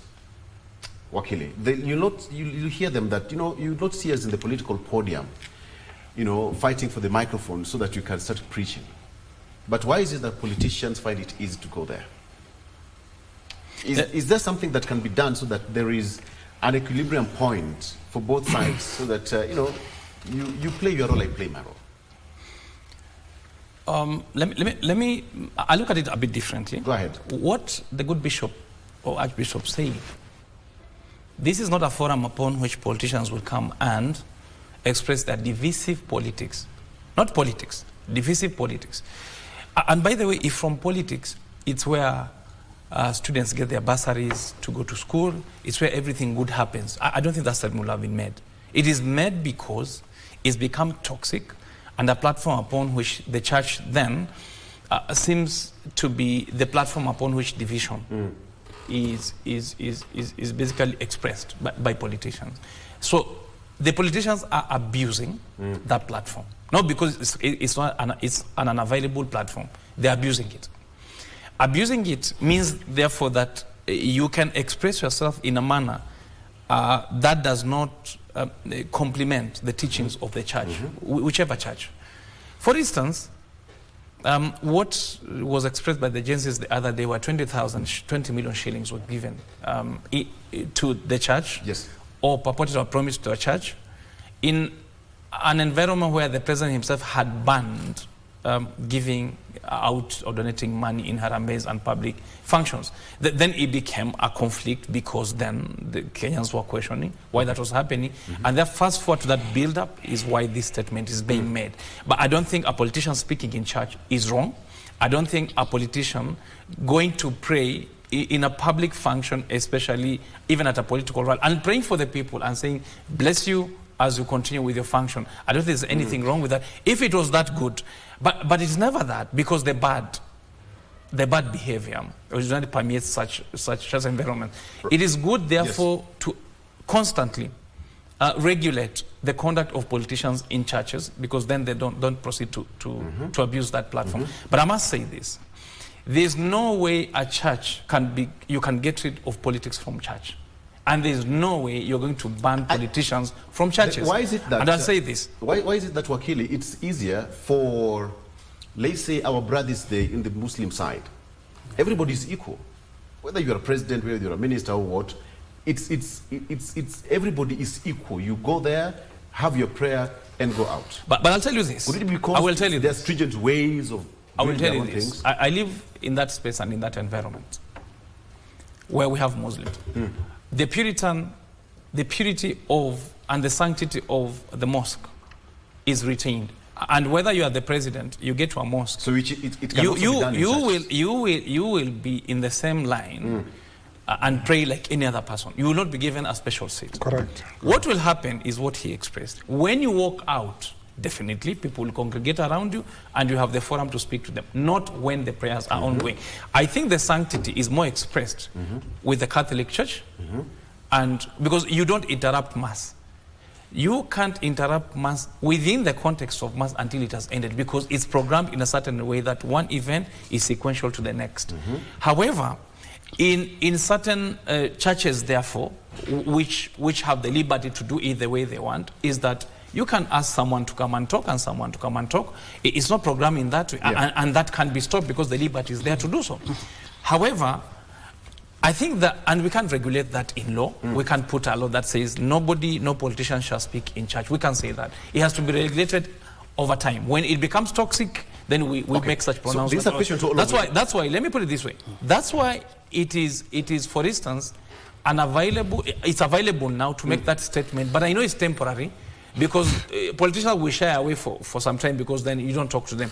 But when politics hits this country proper, and it's in the next few days, they'll go full throttle. I will speak. I'll be vying, let me tell you, and I will speak in church if I'm allowed to speak, because the platform is available. And I want to use this example for funerals. Then I come to the churches very quickly.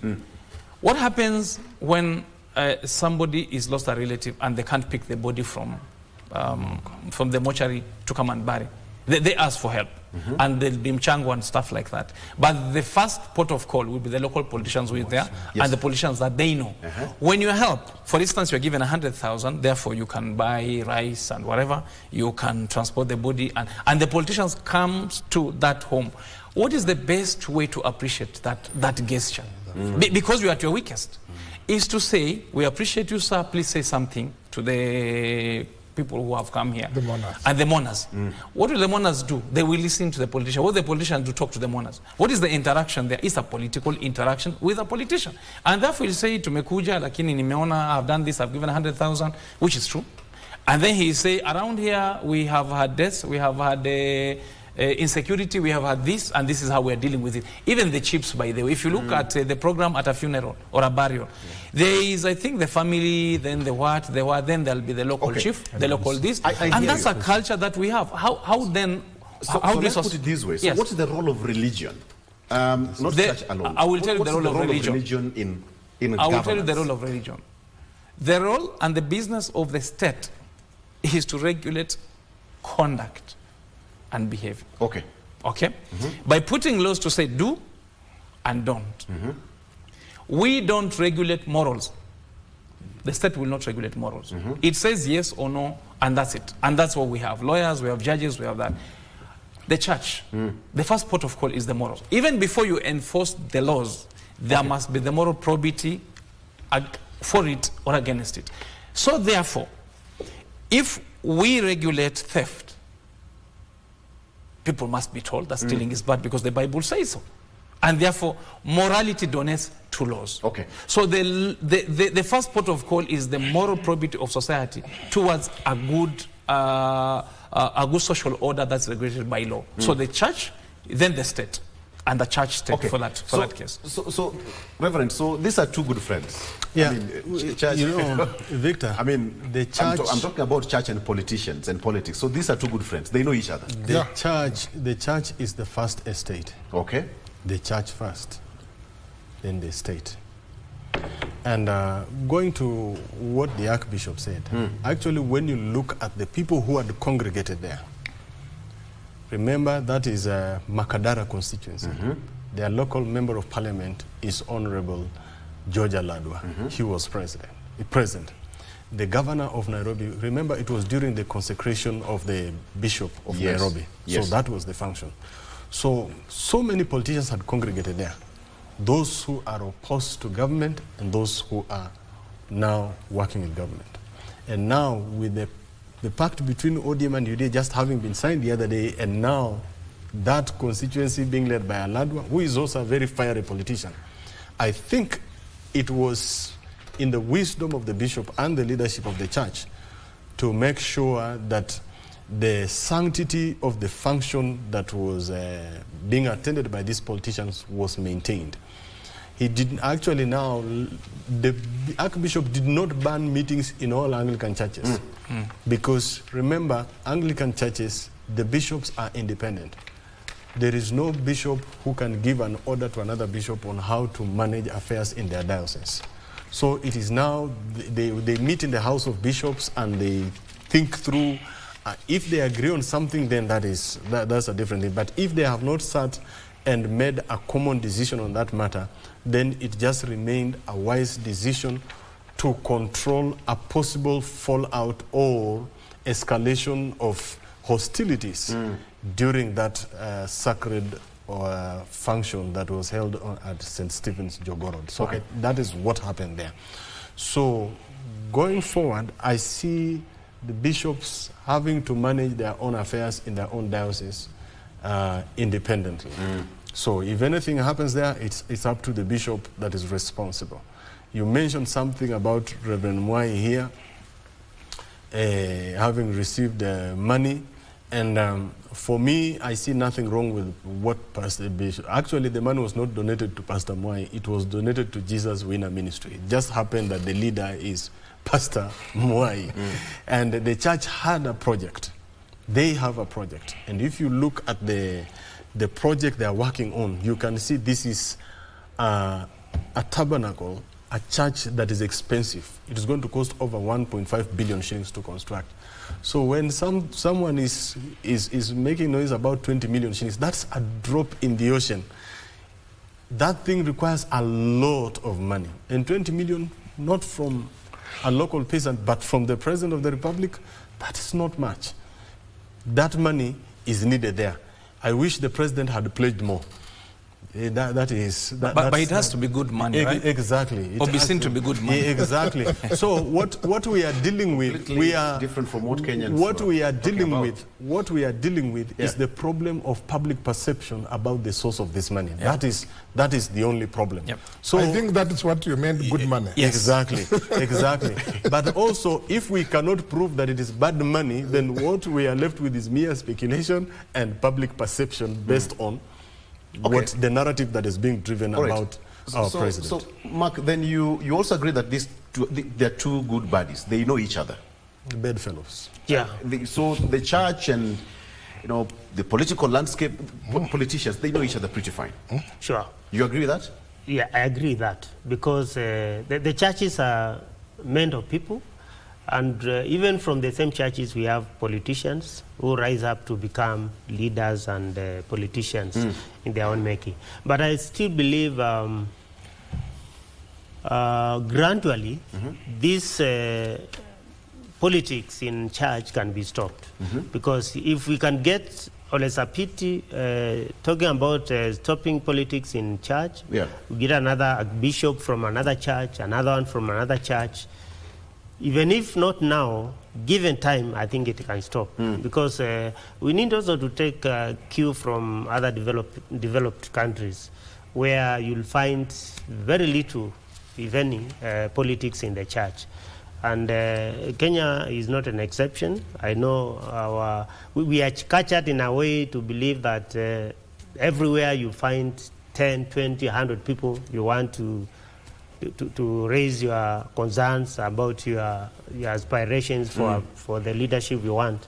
But I believe, given time, we will be there, and it can be stopped, even in funerals. Because one thing you should know is if there is a church service and the bishop or any pastor stops politicians from greeting the congregation, the person who is going to be affected more is the person who is aspiring to be a politician. But the one who is elected at that time has nothing to lose because he's already... Let's take a break. And we come back, please talk to us. We'll also be taking a link from Meru. Remember the swearing in of Honorable Mutuma Methigia, who is going to be sworn in as the new governor of Meru. Will be happening there. Jefferson Maina is on standby. We'll be having that link with him shortly. But let's take a break. What do you think? That pronouncement between church and politicians, Ole Sapit, Archbishop, made that yesterday. What do you think? Talk to us, 0716 103301. We'll be right back shortly. Stay with us.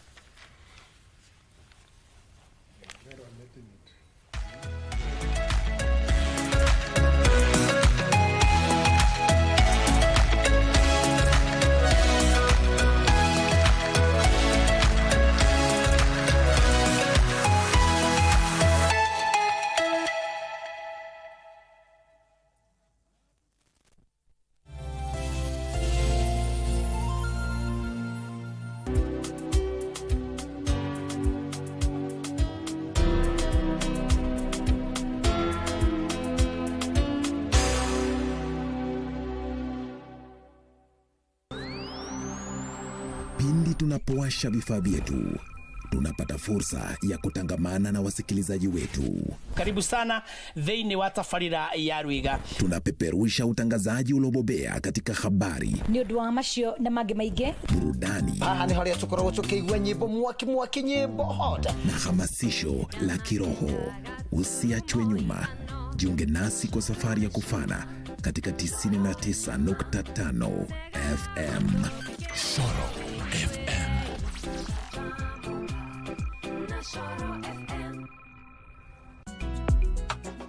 Number 1. Pilau. Unaweza pika vizuri? Pilau najua tu nikiwa na kundigala ya pilau. Sasa unajieka nini? Kwa gani tunaenda nalo? Nataka twende ama utaki twende? Wakati huu tumefuturu. Ni njaa tu imeniingiza. Mimi sitaki kukula. Wacha kubana nisikie kukotandika. Big man. Wacha kunisoea, unasikia? Kuvaa tu kitu kama hii unafikiria mimi ni pia ni wale kumsala. Umendisira kabisa. Bwana hata nakurutisia shukrani kwa sababu ulipoenda pale Goligota utomekocha mbele zako ukielekea Goligota. Hapo mlipofika ni hapo. Weka hiyo sinia chini. Mimi ni cheke wa Kirinyaga parish. Si lazima mjifanye Waislamu.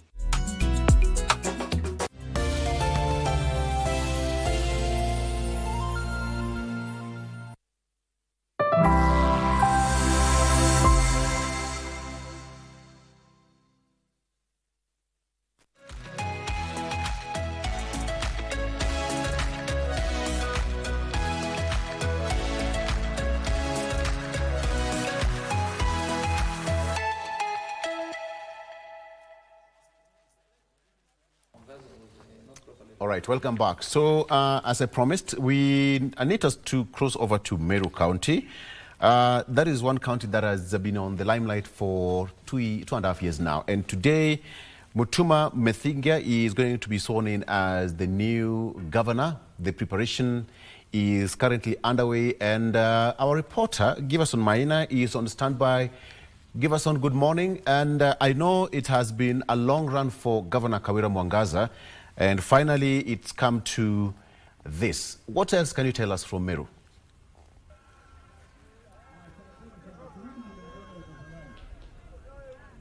Now we are coming to live from Meru County, where we are expecting the swearing in of the next governor of Meru County, that is the current Deputy Governor Isaac Mutuma, who is said to be sworn in, or rather to take oath of office at 10 a.m., which according to the act of the assumption of governor-elect is supposed to be held at about not earlier than 10 a.m. and not later than about 2 p.m. During the day. And this comes after the successful impeachment of Kawira Mwangaza, who was actually his impeachment by the Senate was confirmed by the court last week on Friday. And so today, the people of Meru County will have a new governor by the name of Isaac Mutuma. And without wasting so much time, I just want to speak to a few people here, the locals here, the people who have come to, of course, witness the swearing in of their next new governor. What's your name and what are you expecting today as we have the swearing in of the new governor? My name is Ariki Gitonga. Mimi ni mkaaji wa Meru County. Na siku ya leo tuko na furaha mingi sana kwa sababu tumepata gavana mpya. Wacha tuseme tuko na imani kubwa kwa gavana Mutuma ambaye Mungu alikuwa amechagua kweli, kwa sababu uongozi uliopita wa gavana mama ni uongozi ambao ulikuwa na chuki, haukuwa na upendo, haukuwa na ushirikiano na viongozi. Na siku ya leo tuko na imani ya kwamba gavana ambaye tumepata siku ya leo ambaye ni si mwingine ni Governor His Excellency Reverend Mutuma atakuwa mtu wa watu, kwa sababu ameweza kushirikiana na viongozi wengi, ameweza kudumisha amani kwa wale MCA 47 kupata MCA kwa huo muda ambao amekaa kuhakikisha wamekuwa pamoja, si mambo mchezo. Kwa hivyo ni kuonyesha ya kwamba huyu ni mtu ambaye ako na ushirikiano na viongozi, kwa sababu maendeleo ya Meru County sasa tunaenda kuyapata uongozi ambao umebaki sasa. Tunaomba Mungu aweze kumjalia ili aweze kutupeleka vizuri, na siku ya leo tumekuja hapa kwa wingi. Uwanja ushafurika kwa sababu watu walifika hapa kutoka asubuhi saa 12, uwanja ulikuwa umejaa, na ndio maana tunasema ya kwamba siku ya leo Gavana Mutuma kwa Wakenya, Meru itakuwa account of shame again. Tunaomba sasa tutakuwa benchmarking, kwa sababu Mutuma anaenda kupeleka akaunti ya Meru mbele kwa maendeleo, kwa usawa, kwa kila kitu. Kwa maana tuna imani na yeye, kwa maana yeye ni mtu mcha Mungu na ni kiongozi ambaye ameonekana na performance yake kulingana na mahali ambapo alikuwa amefanya kazi kitambo. Kwa hivyo tuna imani ya kwamba Meru County itaenda mbele, itasonga mbele. Tunaahidi wa Kenya wale ambao wanatutazama ni kwamba Kenya inaenda kusonga mbele, Mungu akuwa mbele na Mutuma gavana. Asante, wacha tupate maoni ya mwingine. Simama tu hapo, jina lako ni nani na ni kipi ambacho unategemea gavana Mutuma akiapishwa, ni kazi gani mnatarajia afanya nyinyi kama watu wa Meru? Kwa majina naitwa Christopher Murithi. Mimi natoka Igembe East Ward. Tunatarajia Mutuma akiapishwa aunganishe wa Meru wote wakuwe kitu moja. MCA waungane, wa Meru waungane, watu wote wasikamane pamoja ili tuweze kusongeza eneo hii kaunti yetu ya Meru mbele. Na kuna kazi ambayo haijafanywa miaka 2.5. Niko na imani Mutuma atatufanyia kazi. Ni kazi kama gani? Ujenzi wa barabara, stima, ni kitu gani hasa ambacho mnahisi kwamba hakijafanyika kinafaa kufanyika kabla ya uchaguzi ambao unakuja 2027? Sisi hapa Meru tangu huyu mama Kawira Mwangaza ingie hatuyawahi chimbiwa mabarabara. Tuko hata maji ni shinda, hospitali hakuna ndawa, watu wengi hawajawahi ajiriwa, matanate watu wanazaa ovyo ovyo. Tuko na imani Mutuma akiingia, kwa sababu tunapewa 14 bilioni hapa Meru. Hizo bilioni zetu 14 tutafanywa kazi tuone, kwa sababu hizo bilioni 28 tumepewa miaka 2. Hizo pesa zote zimekuliwa na kufanya sarakazi hapa na pale. Tunapewa ngambuti na kupewa na masufuria na kupewa mbulanketi. Sasa kazi ya mbulanketi, kazi ya ngambuti imefika mwisho leo. Tuko na imani kwa sababu tumeng'ang'ana miaka 2.5 na Mungu amejibu maombi yetu. Asante. Tupate maoni ya mwingine pia kwa haraka. Jina lako ni nani na ni kipi unategemea ambacho kitafanyika gavana mpya akiweza kuchukua hatamu? Asante. Kwa majina naitwa James Mwingirwa. Mimi ni mkaaji wa hapa Meru County Tikania West, na mategemeo yetu kama watu wa jimbo letu la Meru ni kwamba kazi itafanywa vizuri. Hakuna siasa, kutakuwa na siasa ya matusi. Viongozi wetu watafocus kwa kazi saizi vizuri, na kama ni barabara zilikuwa na shinda ama masomo, mahali maendeleo yatakikana, tutaona itakuja kwa njia inayofaa, kwa sababu wakati mwingine tulikuwa tunaona gavana anachukua, yule gavana aliyekuwa former governor Madam Kawira alikuwa anachukua pesa ya maendeleo anapeleka kwake, lakini kwa sasa wananchi, hata ukiangalia vile eneo iko sahihi, watu wote wako na amani kubwa sana. They have a lot of peace, kwa maana wanajua Mutuma ataendelea vizuri, ataunganisha Njori Ncheke ambayo Kawira alikuwa amegawanya, ataunganisha viongozi wa kidini, ataunganisha viongozi wa kisiasa, na wale viongozi wote eneo letu la Meru County litakuwa linaongea kwa sauti moja, hata kuenda kwa president, kuenda kubagain for our right as Meru County. Now we shall be going as a team because we are united.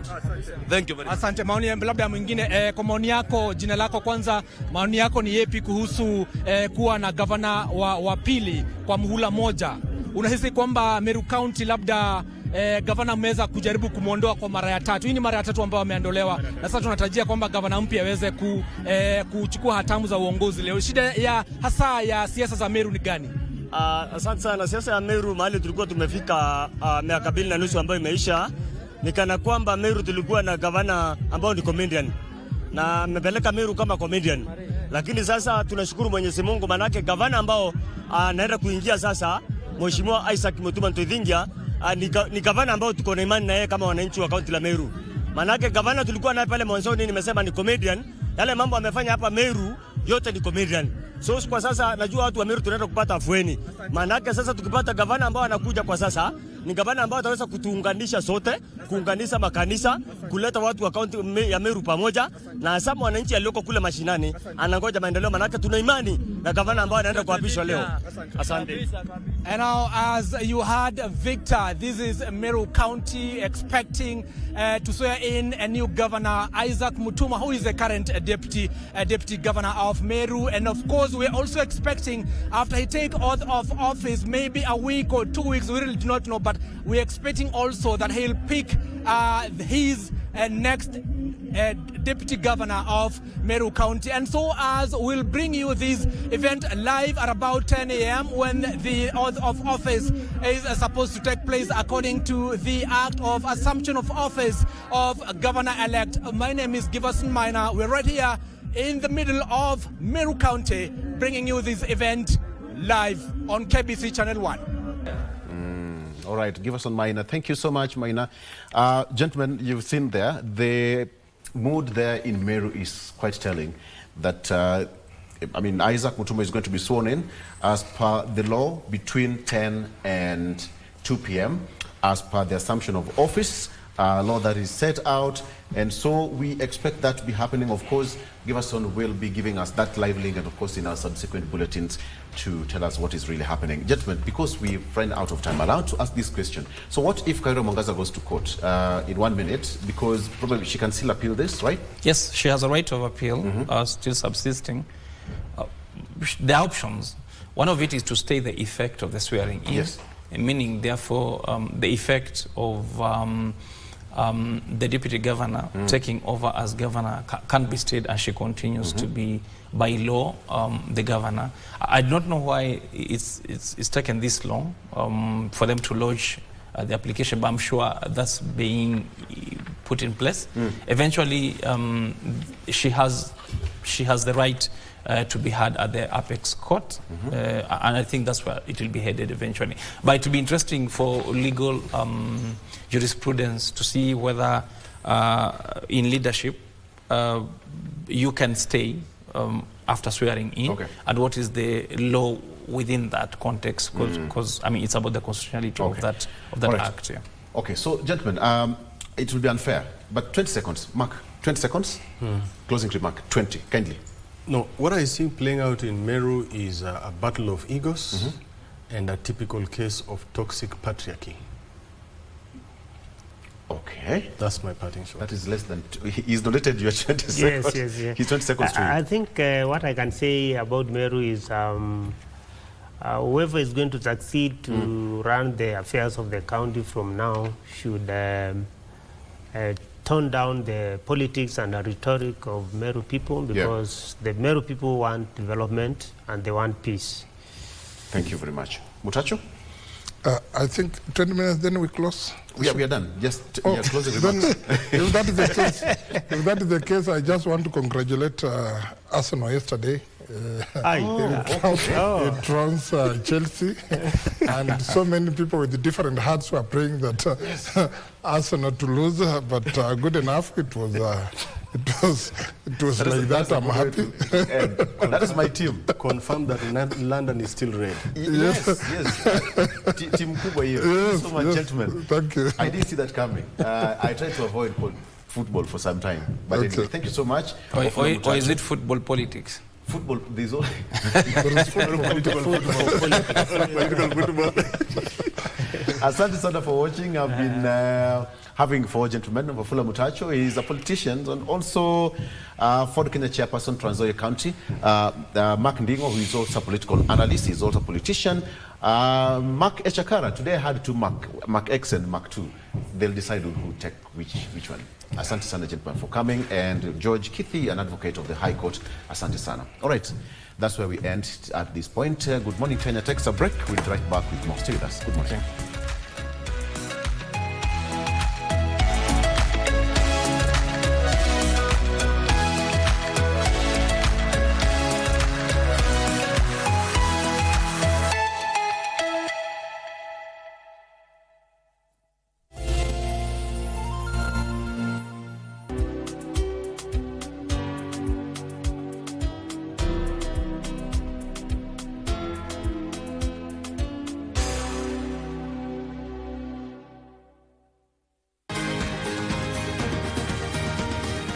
Wellness is important in our daily lives so that instead of just surviving, we should be thriving. Ways to prevent a stroke or heart attack is for you to know what conditions you have. By regular checkup, people don't know they have hypertension, they don't know they have diabetes. I was pre-diabetic. I was afraid of getting lifestyle diseases because I come from a family that has lifestyle diseases. How do you know if your cough is due to a serious condition? We'll have some answers. Stay well and strive to make every day a healthy day.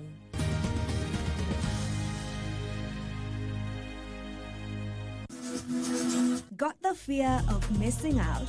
Want to keep up with all the latest entertainment news and latest celebrity gossip? From the latest rumors to popping events to the newest fashion trends, here is where you get all the tea or juice when it comes to entertainment, and you get it served on time. All that and so much more on Grapevine every single Monday from 10 p.m. and a rerun every Tuesday from 2 p.m. only on KBC Channel 1. Remember, if you did not see it on Grapevine, then it most probably never happened.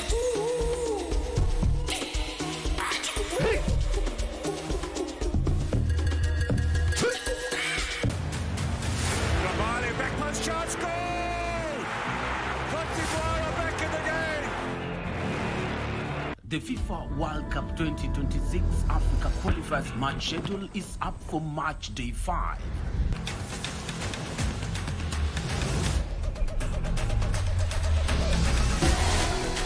In Group F, the Gambia will host Harambee Stars on Thursday, the 20th of March from 10 p.m.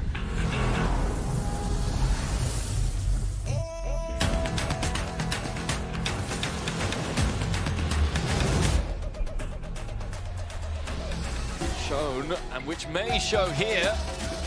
And yes, the breakthrough's there for Kenya. Catch the action live from Alassane Ouattara Stadium in Abidjan, Ivory Coast, live and exclusive.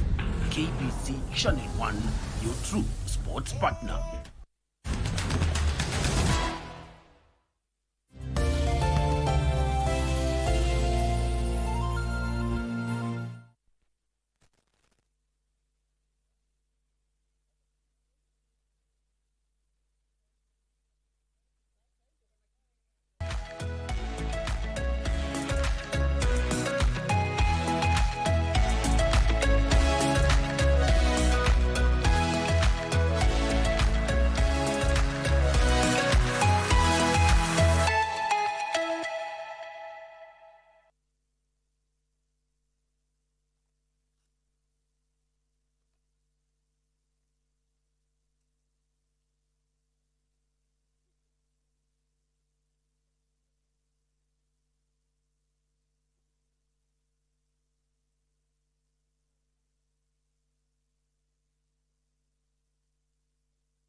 All right, and there we go.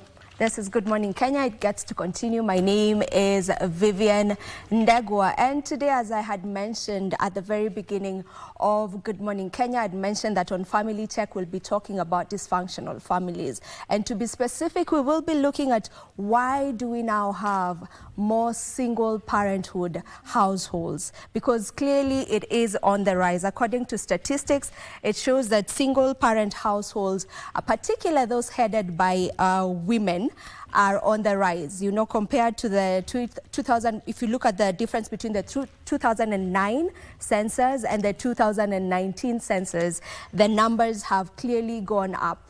In 2009, we had 25% of households in Kenya being headed by single parents. And then in 2019, the numbers had gone up, and we had 38% of single parent households existing in Kenya. And just to go further with the statistics, there's another statistic showing that the number of households led by women in urban areas had increased, and it had gone up to 31%. So 31% of households in urban areas are led by women, and this was a study done in the year 2022. So, I mean, it's been how many years now? 2022, 23, 24, 25. This is the third year. I'm sure that number has even gone way higher. So it's about time we get to talk about this so that we get to find out where exactly the issue is and what are the dynamics. You know, when we try to look at single parent households, what are the dynamics? Is there a difference between single parent households whereby the man is the only parent, or you know, when the woman is the only parent? We'll just try to look at all of that. And I am more than pleased because I won't be alone speaking about this. Of course, I can't speak here alone. I have a panelist with me, and I'll begin with my immediate right. He's not new to you. That is Duncan Juma. Duncan Juma is a life coach. Welcome to the program, Duncan. It's a pleasure to have you on the show this morning. Thank you so much. All right, and then we also have right next to Duncan, we have Monica Gathura. Monica Gathura is a family and marriage therapist. Welcome to the program. All right, and then right next to Monica, we have Robert Moher, and Robert Moher is a communication specialist. And these are the people who, welcome to the program, Moher. Thank you. And these are the people who will be joining me or will be aiding this conversation, that is dysfunctional families and why we have more single parenthood households. Let us just begin with why you think, or what exactly has contributed to this rise. Beginning with, let me start with the lady. Ladies first. Okay. Thank you very much. I say hi to you all. Thank you for being here. It's been a dream valid. I've been desiring to be here to talk about such issues that are affecting our society. My name is Monica Gathura. I'm a family and a marriage therapist, as you have heard. And today we are discussing the causes or the rise on the single parenthood. But I think most importantly, we should start by asking ourselves, what is a dysfunctional family? What are the characteristics of a dysfunctional family? And you understand that most of us could be coming from such families, knowingly or unknowingly. And I would start by saying that a dysfunctional family is a family characterized by a lot of disorganization, where you find that people do not respect other people's boundaries, where people's feelings are not validated, and you find that there is a lot of abuse, there is addiction in such families, and this could be rendering to the single parenthood that we are having currently in the nation or in the world at large. Okay. Yeah. All right. What's your take on that, Juma? I think that you asked the question why there's a rise in dysfunctional or single parent families. Number one, of course, the bias is that there are more women now who sort of are more of the single parents. But of course, globally speaking, there are more women in the world than men. So already there's a demographic issue right there to bring in balance. But also when you talk about the empowering of the girl child, because initially traditionally the man was the provider. Then all of a sudden we've had a lot of women empowerment journeys. And so when you evaluate your equation and realize that maybe I can do what that man can do, there's a higher chance to jump out and say, I can actually raise this kid on my own. Because initially, if you listen to our parents and all that, many stuck in maybe even disrespectful or environments that you would think they shouldn't have stayed, but because they had nowhere to go, they couldn't run back to their homes because no one would accommodate them and all that. So right now, because of the empowerment of the girl child and the women, they've reached a place where their tolerance levels for maybe things that, are treated to them have gone lower, and it's because also they are empowered to do certain things on their own, and because of that, then there's that rise of single parents, among many other factors again. Yeah. I'd love to hear your thoughts, Robert. So what exactly do you think is bringing this change or this rise in single parenthood households? I think single parenthood is characterized by abuse and neglect. And a lot of things that didn't function well in the previous family, maybe where you are raised as an individual. And this leads to things like trauma. So you find so many people nowadays are not able to cope with their trauma.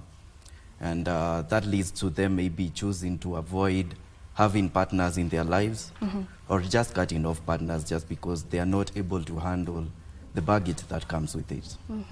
Yeah. All right, so you've given different reasons that you feel, could have contributed to the rise of this. But then there's also, a partner might just lose their partner, so then you have nothing to do, we have widows and, widowers, and there's really nothing much one can do concerning that. So maybe what impact does this have? Let's look at the impact that it has on the children that are raised in these families. What impact would you say it has on the children? Okay, are you looking at me? Whoever wants to begin can start. Yeah, I can just add that I think it's also agreed globally that men in our society are dying way before they are women.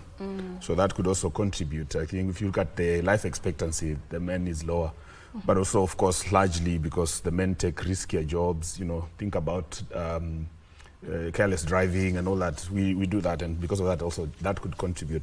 But if you talked about the impact of single parenthood, I think what is lost many times in the narrative is the impact of that setting, and especially the interpretation from a lot of women who don't see the problem, because they see as them sorting out their disagreement with their man, but then miss out the impact it has on children. So when you look at heavily dysfunctional children, many times you will find that it's because there was a parent missing in the equation. There's someone who said, for example, that in the heart of a boy child, there's a hole the shape of a father. So many times, every man or boy child looks for an affirmation from a man who will say, you are the man. So the lady or the mother can do all they can do, and they mean well. But unless that is sorted, where there's a man who affirms this man to usher them into manhood, there's always that gap. And you find that now addiction, because of those gaps, the feeling of the insecurity, the emotional turmoil. And many times also you'll find that a good percentage of, because of the discomfort or the circumstances that may have led to the single parenthood, the pain is passed on to the kids. And so you find that people are bitter. There's a meme that was going around where people are saying, are you going to have a meeting with your cousins, or have you inherited the pain from your parents? You see that largely because then, and also maybe just to add to it again, ostracization by society, where if you're a single mother, there are even spaces you can't even comfortably sit with husbands of other people, discuss business, because then there's that feeling that you are a threat to society. And these are perceptions.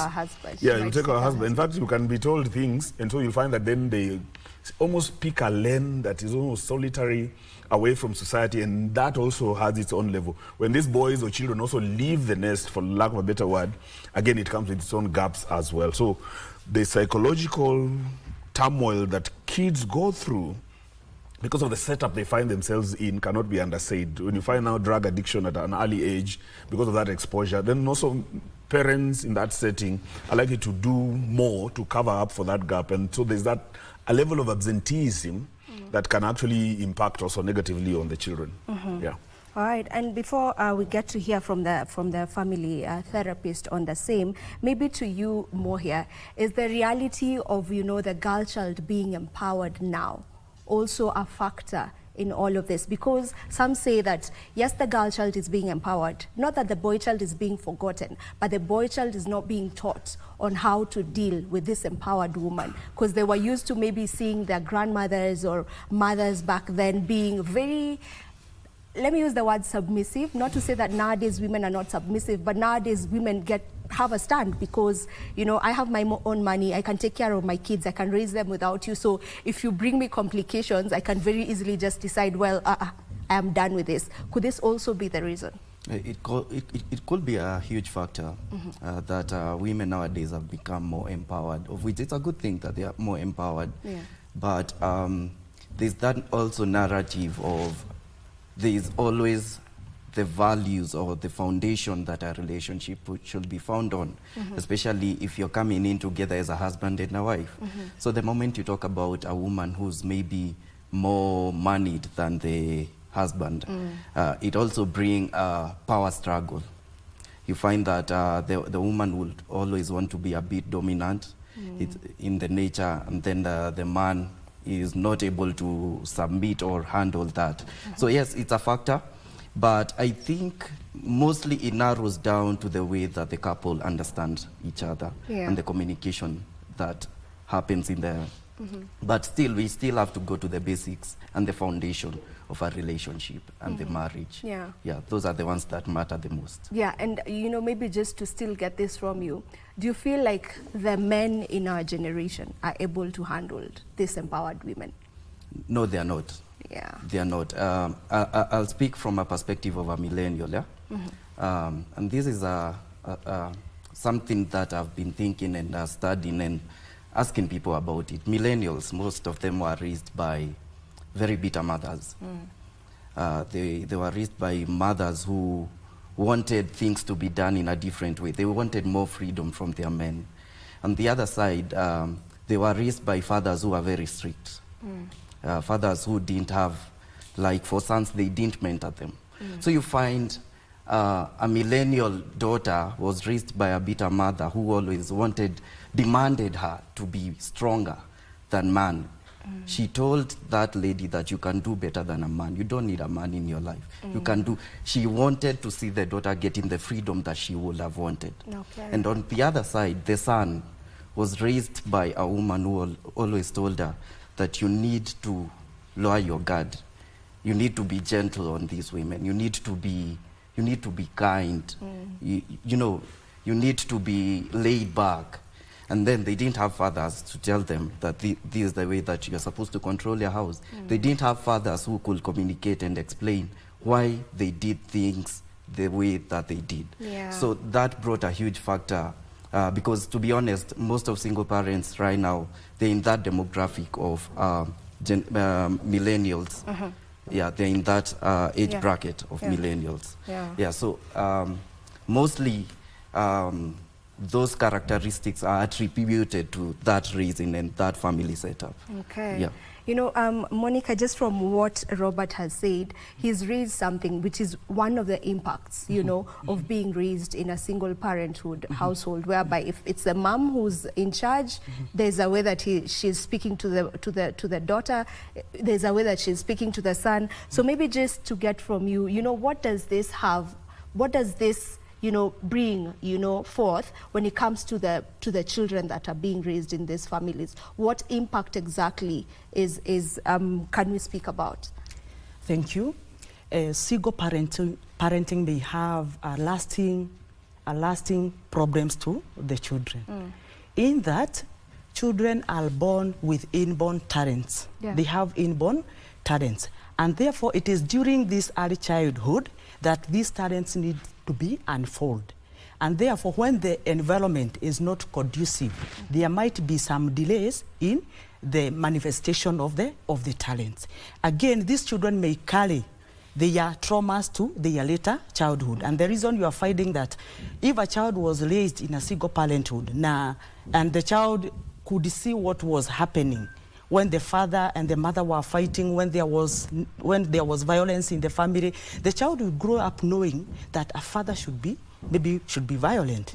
The girl will grow knowing that the mother needs to be submissive to a point that even when the rights are violated, she should not ask. So most of them will opt to stay single and just carry on with their life. So you may find that we have the traumas that people are handling today, they carried them from their childhood. That is the lasting negative effects on children. Yeah. There's something you had mentioned earlier, Duncan, where you were speaking about, one having a father figure.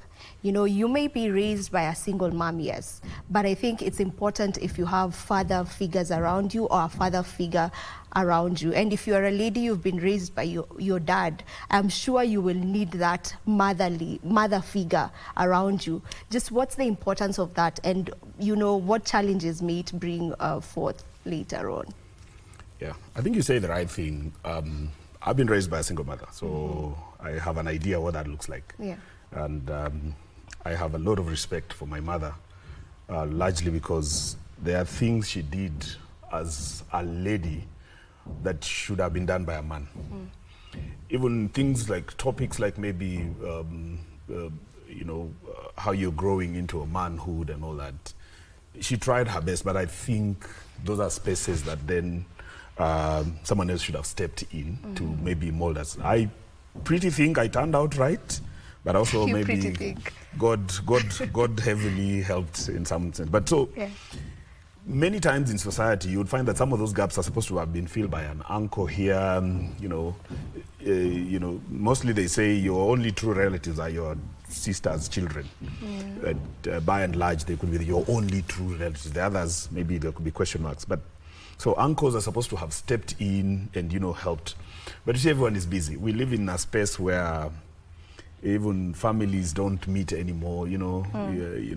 Think of families where a matriarch dies, and then there's no reason to go to the village anymore. Because the ties are very transactional. A lot of families will only meet on a WhatsApp group when there's a funeral contribution or a wedding in the family, then they disappear. So those gaps have very lasting, and sometimes they don't show up until you are into a relationship. Think of it, even in society, what happens is you finish school, then they say, we are waiting for you to bring a man home, or almost that the transition is very not smooth. And it's societal expectation on your part, yet you have your own questions in life, you have your own journey. And so many times those gaps where a daughter needs an affirmation from a man who will, in fact, they normally say many great women or wives have been great daughters to a father. There's a man who because it takes a man to introduce a lady into the world of a man. Because many times people, I don't know how to balance it, but the idea is there is need to have, whether they are mentors or people deliberately, but as we are structured right now, our relationships are heavily transactional. Think of a wise uncle in the village, but maybe they don't have money. When they speak in a family function, we think it's a nuisance, or they can't. Then you have another useless one who may not have any ideas, but they have money. Then they're always giving good advice or something. So there's that imbalance but we need to have then conversation around deliberately knowing that my daughters are visiting uncle so and so for purposes of this. But also in those dysfunctions, you find that also there are people who have been taken advantage of because of those gaps. Then you find an uncle who becomes irresponsible. Instead of them stepping up to the plate, they may be even abusing. Or, so these dysfunctions have all those ripple effects. And it becomes important to also deliberately then say, is there a way? I know churches have stepped in. Sometimes there are those mentorship spaces. But I still feel there's a lot of work to be done. Yeah, there's still a lot of work to be done, according to you. Remember, you can get to join into the conversation. You can call us live. The number is 0716 103 301. 0716 103 301. You can get to call in and ask your questions, or if you have a comment, you're free to also share with us. If we can continue with this, you know, they say that a father is a daughter's first love and a son's first hero. So I'm imagining a household where the lady or the girl or the boy hasn't been able to, you know, have that father figure in their lives. Just how does that impact their lives? Is there a direct impact? It's almost the same with what he was saying, but specifically, say for women, this will be for Robert to answer.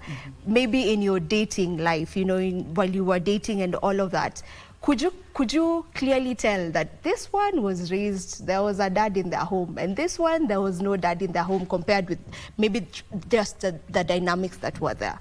Yeah. Is it possible to pinpoint? It is. Oh, wow. It is possible. And it is characterized by things. There was a time I was dating this lady. Yeah, I won't. Yeah, I was dating this lady, and she came from a background where she didn't have a dad. And she was always intrigued by men and how we react to things. And her idea of men, she thought men are just violent people. She could tell me that every time a man can kill you anytime. Wow. You know, men are just animals. It's only that they are tamed by some things. But a man can kill you just anytime. And then at times you could find that she hates you because she doesn't understand. She feels like men are blocks. They don't feel pain. They shouldn't react. So she had a lot of things going on in her mind that she couldn't understand about men. And I believe it also translates to boys, because I've also interacted with boys who've been raised by single mom. You find that they're always intrigued about how a man should behave. They're always intrigued about wanting to know more about another man. And at times, it even gets them confused to a level of their sexuality, because they don't understand where should I be, how should I act when it comes to this. And that things affects them a lot when it comes to now the teenage age. You find for boys, they would want to either explore more ladies to get that validation, or try to get a woman who's close to their mom. At times they might go to the other side. They also want to have interest in other men. So those are the things, some of the dynamics that I've observed that happen when it comes to kids who've been raised in such dysfunctional families. Yeah. Monica, I'd love for you to jump into that. Like, what are the exact psychological impacts of such, whereby, you know, this lady hasn't been raised by a dad. They don't know how men should behave.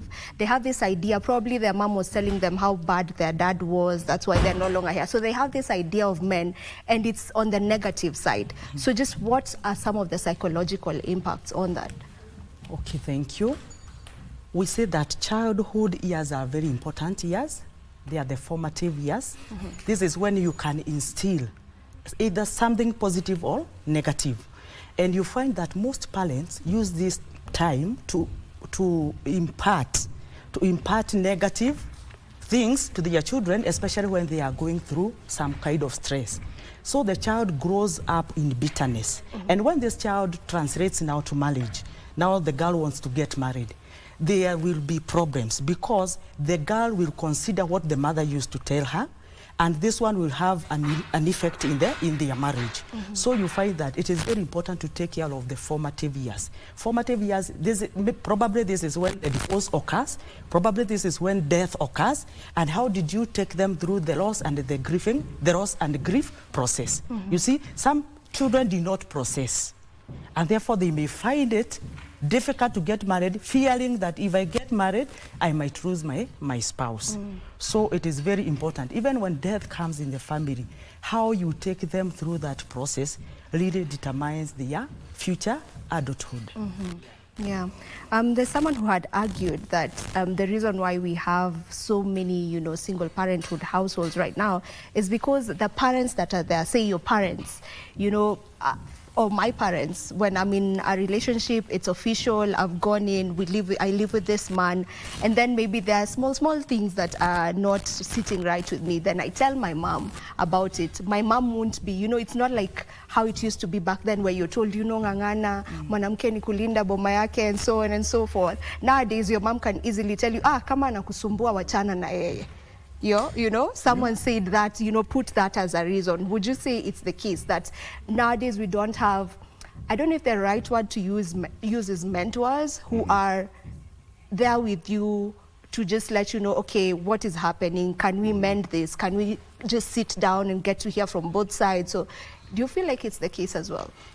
Yeah, I think there's valid, it's a valid argument, but I think also part of what misses from that conversation is when you meet them in their tail end of their lives, the regrets on having given up on something they would have resolved. Or maybe also, as it's been discussed, where there are no sort of like mentors who would tell you this is just normal. Because sometimes also you have very solitary people doing life on their own. And sometimes you need to go to meetings where you hear your wife from someone else's voice and you realize it's normal. Sometimes the things you argue about, the world has maybe World War III looming, then you're arguing about toothpaste and all that. That there are bigger issues in life than that. And maybe someone just needed to know it's not really about the toothpaste. Maybe the toothpaste was a trigger. Maybe she wants to feel listened to and stuff like that.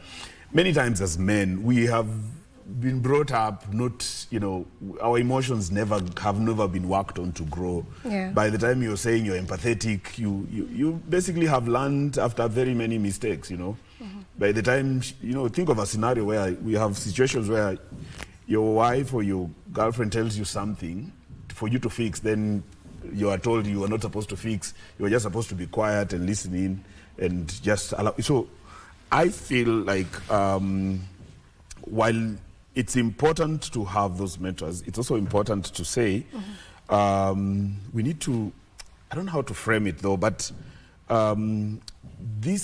every relationship has issues and we just don't need to give up on each other because of the first. But also there's help out there. There's the other aspect around it that we may need a third voice to just say, by the way, we can navigate. If you talk to any person who's gone through life and maybe they're celebrating 30, 50 years in marriage, they will tell you there was a moment that they actually felt like they needed to give up. But it's also true that there are spaces where you need to run with your clothes on because if your life is being threatened, you've lost a tooth here and there.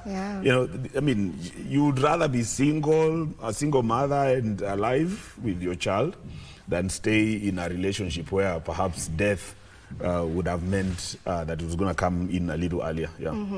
And sometimes, some say I'm staying for the child, when maybe you're in a violent situation, you're saying you're staying for the child and all you're doing is actually harming that child more because they are in a space where they're seeing violence every other time. So, well, I'm not advocating for people to leave their marriages, but sometimes when you have to, maybe you just have to. Let's speak about the stigma surrounding single parenthood households. And I think this one, I don't want to seem biased, but I feel like the single mothers they get hit hard by this more because when you say you're from a single mother home, there's a way someone will start judging you immediately that that's why you're even behaving the way you're behaving.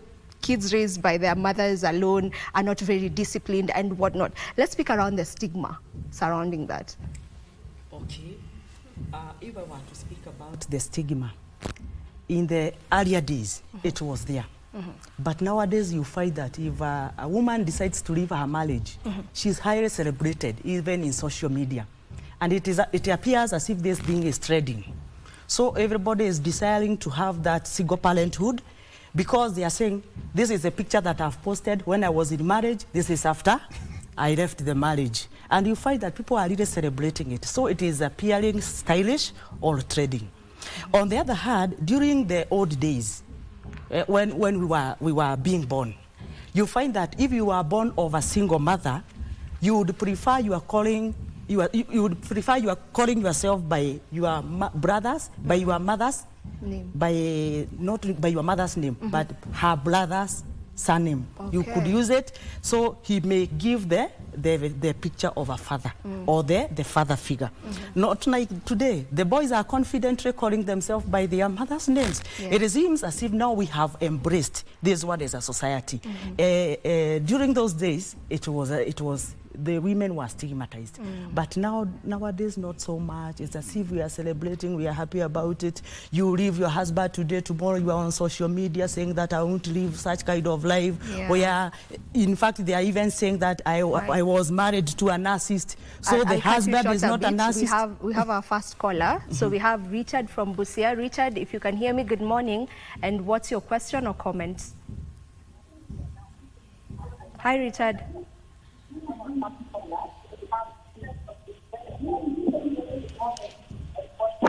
Hi Richard, can you hear me? Yes. Habari zenu nyinyi wote? Salama sana. Swali lako? Yes. Naitwa Richard kutoka Busia. Yeah, I'm hearing very well. Okay. Yes, mimi sitaka kumaaga. Yes, mimi naona yenye inaendelea kwa sasa kwa familia we don't have the heart of forgiveness, and another we don't have to focus on our new next generation. We don't focus on our generation. Yes, and in the family, no one is perfect. So me, what I see, we can go back and forgive each other because no one is perfect in this world. Let us forgive each other and look at our future. Let us not see what today, but let us see outside the box. Okay. Yes, Thank you. Thank you so much, Richard. Any one of you can jump on to what Richard is saying. Yeah, I think Richard has a very important point that he's saying that nowadays people don't want to really put so much work into it. And I think like she was mentioning and talking about families breaking up and women calling men narcissists and stuff. It's because people don't really want to put in work. Because I think we've always had that perspective that marriage should be a bed of roses. It should be fun. It should be enjoyable. But there's always that part that is hidden from everyone, that marriage is also ugly. Marriage needs a lot of work. Marriage needs a lot of commitment, communication, dedication, understanding, patience. So the moment you put all those factors, you find that some people are not willing to go that extra mile and maybe try and work things out.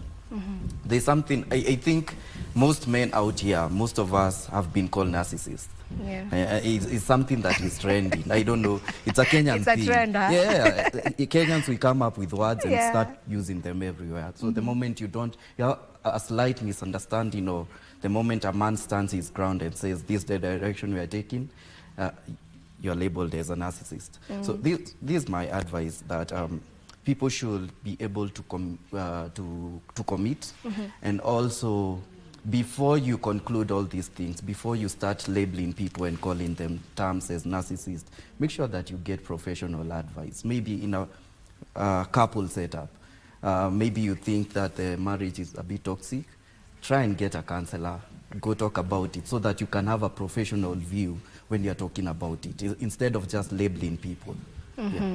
All right, there's another caller.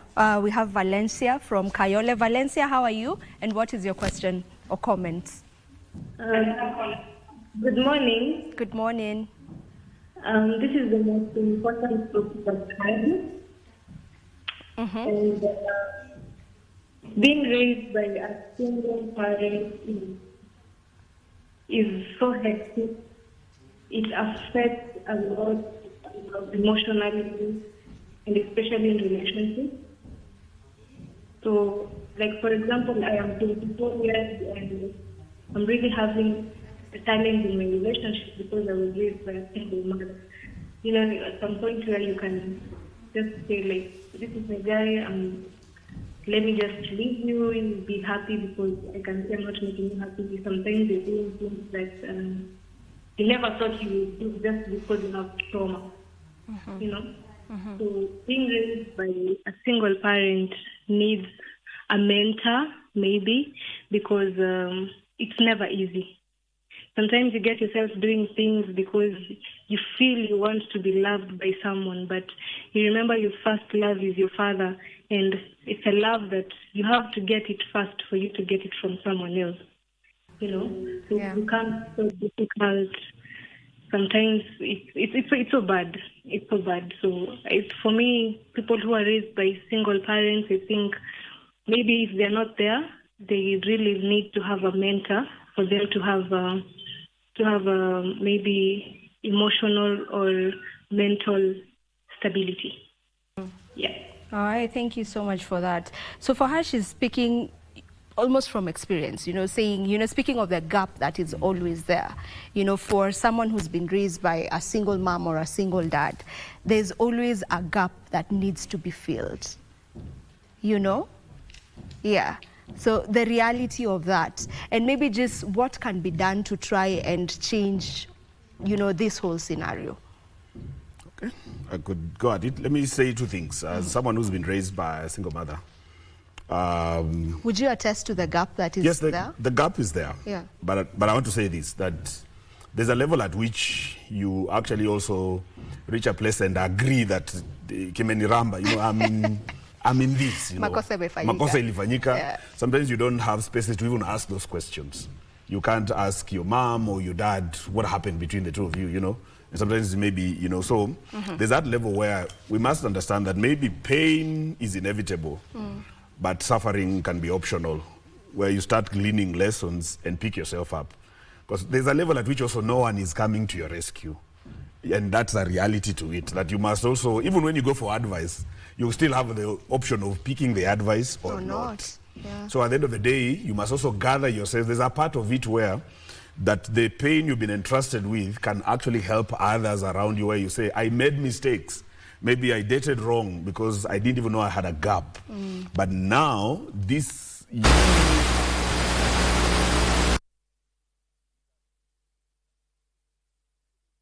part where you must also, because at the end of the day, there's a level at which, like people say, when you say I'm an orphan, maybe after age 12, there are people expect that you'll start taking a bit of steps around saying 12. my situation is like still this. very young. Yeah, I'm just saying what Yeah. society looks at. But there's a level at which where saying I was raised by a single parent ceases being an excuse for either your misdemeanor, misbehavior, or That's your true. addiction and all that. Yeah. At the end of the day, if you're in addiction, you are the one either taking that drug or whatever. So there has to be a level where it's no longer about them. But also there's that understanding that you've been dispatched for a very unique purpose in society or in life. There are questions your life is supposed to answer in life that may be slightly different from what your parents were called to. Maybe your parents were just to play around Nairobi and all that, or Kenya, and you're called to have answers in other spaces. So because of that, I think there must be a journey where you're also saying, I am in this, but this can't be what then defines me. My reality, yeah. Yeah. Yeah, and I agree with you on that. And maybe just to you, Roba, you know, as he was saying, it needs to get to a point where you decide, okay, this is what has been happening, this is how I've been raised, yes, I have these traumas. Okay, let's take this caller and then we get back to that. We have a caller from Mombasa. Good morning. Hello. Hi. Good morning. You can go ahead and ask your question or make your comment. Yeah, my comment is this. Yes? Yes, I'm Jacob. Let's come from Mombasa. Okay, mimi kwangu naonelea ile kitu inachangia sana ni watu kutoelewa, kila mtu anaelewa mwenzake nini unataka, nini sitaki. Maana ukijua nini nataka na mimi sitaki, tunaweza kusaidiana tukasolve issue.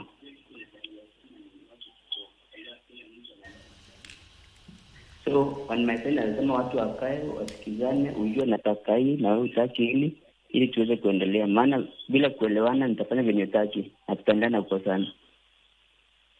Thank you, Jacob. Jacob anasema yeye watu waelewani tu. You know, hakuna cha mimi staki, mimi nataka, like, just sit down and agree on things.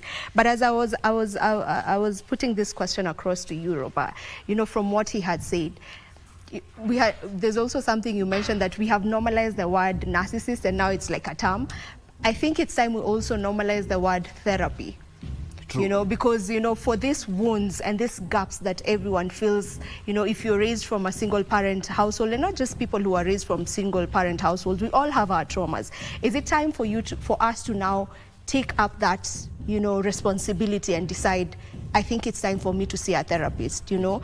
As much as it's not very frequent that people will be open to go see a therapist, but things are changing now. Is it time to do that now? Yes, and it's a good thing that we've now started talking about responsibility and accountability. Because the moment, now that we are talking about dysfunctional families, I think such problems, some of them can be avoided, you know, by simple things as people taking responsibility. Because I've seen nowadays people have so many things going on. Someone will tell you, I'm doing this because of my anxiety. Yes. You know, I'm doing this because of...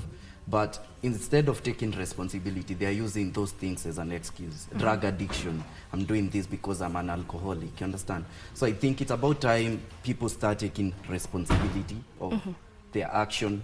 And also, people get to a point of self-realization. Always look at yourself, how you want to be, how your marriage you want to be, how you want your kids to be, and start being intentional in building that. Because there's no way that you will want a perfect family, yet you're not putting in work. Just like I said, marriage is about work, relationship is about work, and all this work comes with responsibility and accountability. Yeah, so there's an article that was on the papers this morning, that's the Daily Nation. Actually, it was on the headline. It read, how jobs and pay crisis hits families. So families are obviously being hit hard by the economic times that we're in right now. I'm just imagining a single parent household. You need to work extra hard. So I'm imagining they have really less time with the children, you know. But before we get to that question, so that you can be able to answer me on that, we have yet another caller. Can you hear me? Good morning. Hello.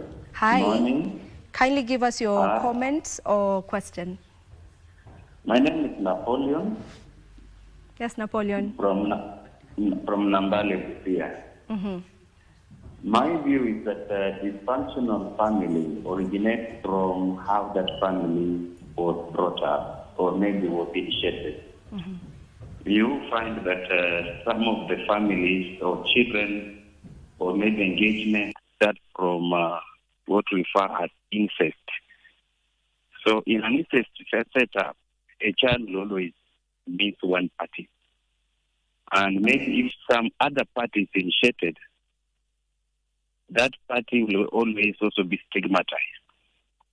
So the entire family will live in a chaotic state with unique mental preparedness or maybe mentorship to that particular child. So however much we strive, you find that our social fabrics have been broken. That child will be told to go and stay with a grandmother who may not also be equipped with ideal skills to bring up that child. So that is a major challenge we have in Kenya, and I believe there's a way we need to come up together and fight it vigorously. Otherwise, single families will remain a bigger challenge in our communities and in our societies. That is my take. So very much, Napoleon. And, you know, you can just, maybe either of you can pick from what he said. You know, I understand he was speaking about the impact it has. Kwa sababu umepata hapa, you've decided you're leaving your marriage, now you maybe don't even have time to look after your child, so you're taking this child to the grandparents. So it affects the entire, you know, the entire system, really. Yeah, maybe you can jump onto that. Yes, as you said, you had talked about the harsh economic crisis, where now a single parent is maybe required to move out, maybe probably out of the country to go and search for for a greener pasture. Yeah. And sometimes you find that we could be doing more harm than good. Maybe when we leave our children under the care of caregivers, maybe people who are not even our relatives, some are our relatives, maybe a boy is left to an uncle who is an addict. So the most likely thing the child will pick from this uncle is maybe alcoholism. You find that when you go to prisons, you find that so many people or so many boys who are there, they are called after their mothers. So you understand the issue now of single parenthood, that this child lacked a role model. There was no one to tell him that you are not doing the right thing, you are not going the right direction, and therefore you find that when you go there, I've been working in a rehab, and I find that so many boys who come there, they are coming from single parents. Oh, really? Yes. You find them calling themselves after their mother's names. Yeah. So you find that it has a lasting impact even in our entire society and the family system at large. So if you leave a child in a family where there is chaos, maybe there is this disorganization, people feelings are not validated, you find there is no boundaries. So the likelihood of this child going the opposite or the negative way, the chances are very high. So it is important as we raise our children. Even if we consider that we are undergoing harsh economic crisis, it is good to consider whether you are going out will be doing more harm than good to your children. All right, let's take last caller. We have Paul from Buruburu. Paul, good morning, and what's your question or comment? My name is Ndambuki. Ndambuki is not Paul. My name is Ndambuki. Oh, sorry. Ndambuki, how are you? Ndambuki Mudusi. And hii mada mnaongelea, I'm a victim of this hii tatizo nimenipata. Nimekuwa ndani ya hii tatizo for the last 35 years. Na Mungu amenisaidia akinifunulia kuhusu shida ndani ya familia. Haya matatizo mnayaona yana msingi mrefu sana. Ni chanzo kiko mbali mno. Hapo mnajadili, mnaanzia kukata mti juu ya mti kuliko kutazama mizizi iko wapi. Hii ni spirit. Na imeanzia familia za mbali mno, wazazi wa mbali mno, zinaendeleana kuzaliana. Kwa nini watu wakianzana kupendana wanakuwa wanapendana, wanaanza vizuri? Hii tatizo ndio waanze kufurugana, kujiuliza inatoka wapi? Kuna tatizo. Sasa kabla kujua hiyo tatizo chanzo chake, ni ngumu sana kupata majibu ya hii tatizo. And according to you, Ndambuki, tatizo ni lipi specifically? Tatizo ni kwamba shetani anapiga vita. Familia ni ya Mungu, mwanzilishi ya familia ni Mungu. Hii ni kanisa ya Mungu, inapigwa vita ni shetani. Upendo siwepo, maana shetani anajua mkiwa na upendo, mkiwa na umoja, kizazi cha Mungu kitaendelea vizuri, amani itakuwepo, mafanikio yatakuwepo. Kwa hivyo chanzo hii yote ni ushetani umekaribishwa ndani ya familia. Okay. Haya, asante sana. Haya, ni ushetani, tuanzie hapo. No, I have a friend who says Shetani was just chilling. All of a sudden, boom, his name comes up in that conversation. Yeah. I think we are not likely to run away from single parents being, whether the men or women. It just maybe we may just look at the coping mechanisms of how to reduce that. Yeah. The truth of the matter is, if a man's financial fortunes reduce or disappear, there's a chance he will be left. There's a very high chance. Data shows that men are loved based on what they provide. It's very interesting. A lot of women will say they're independent women, but when you look at what they want in a man, they want a traditional man, a man who protects, who provides, who pays for all the bills. And that's who a man is supposed to be, a provider, a protector. Exactly. Every man wants to do that. But in family, there's teamwork. Someone can lose their job. No man has a permanent... Can you imagine when you realize that people don't love you for who you are? They love you because of what you can bring on the table. That changes even the dynamics. And that's why sometimes men can be a little rogue in the world, because then they know they're just being used. But having said that, Ndambuki says there are systemic issues that are not even discussed. There are kids who want answers in spaces where, and they can't even ask. We've had even scenarios where you find a boy being raised by a single mom, But the way the single mom is dressing and the boy is reaching puberty and all, it's going to mess up this boy. And the lady means well. Maybe she just doesn't know that, you know, this boy has grown and he sees the world through very different lenses. So we must reach a place where we have a conversation then as how do we then mitigate this? Think about this. We have a lot younger women now who will be attracted to older men. If they're going to get married to older men, the man will die. You'll be a single mother. There's a chance. Maybe they already know. Maybe it's a, we just need, I don't know. I'm just saying. Yeah, when you hear my mubaba, I'm shouting. My mubabas and all that. There's a chance you will be. So society is really, really, so we must reach a place where there's a candid conversation about then how do we even mitigate and support. But at the same time, when you find yourself in this mix, we are also saying we take responsibility and say it doesn't have to then, let me put it this way in a sweeping statement, that you can come from a dysfunctional family, but a dysfunctional family doesn't have to come out of you. Yeah. Thank you so much. I want you to give your final remarks, and I think that was a good one. That's already your remark, right? So give us your final remarks in the very fewest of words. Okay, I would encourage parents to embrace therapies, and especially for the high schoolers. You know, this is the time now these children are processing what happened, and maybe they have no one to ask. So the children will resort to maybe the issues of LGBTQ as a way of trying to compensate the pain. Necessarily, they don't do it for fun. Maybe the child is releasing some pain or is trying to process the trauma. The other thing is that you find that teachers are struggling with the children, sending them away from this school to another school, and probably we do not treat the problem. So the most important thing is try to look at the root cause. If it's a teacher, try to find out what is happening. If the child appears with the drone, do we even care to know as teachers if our students went for holiday? When they come back, do any one of them lose their parents? You see? Was there violence in the family? These are some of the things that should be handled even in school, because a school may serve a safer space for the child to express him or herself. True.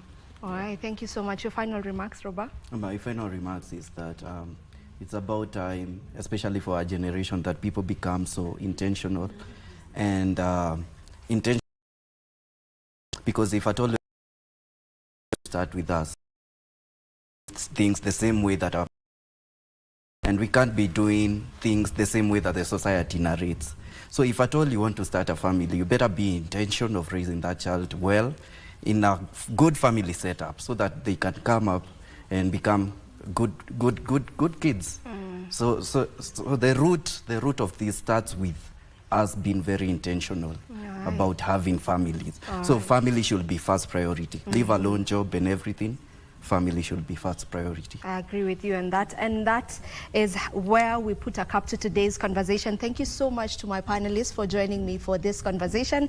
It was a good discussion, and let's be intentional.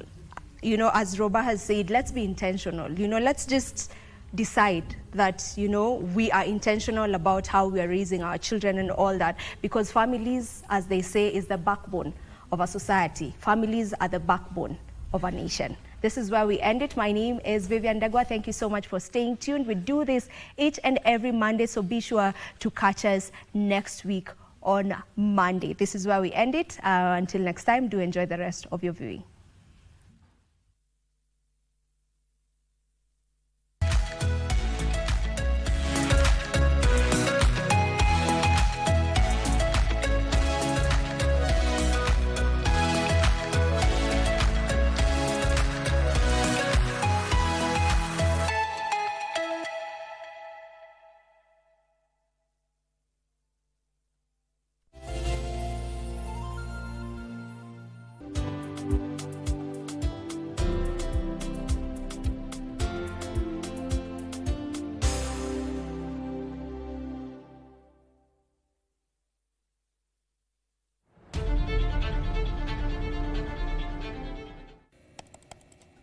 Technology has become a crucial part of our society. Without technological advancements, so much of our everyday lives would be drastically different.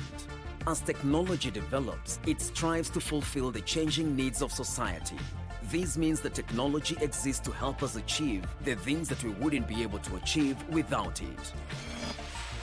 Take on Tech looks at the advantages and downside of technological innovation in a world that is becoming increasingly dependent on new digital technologies. Every Monday at 10:30 p.m.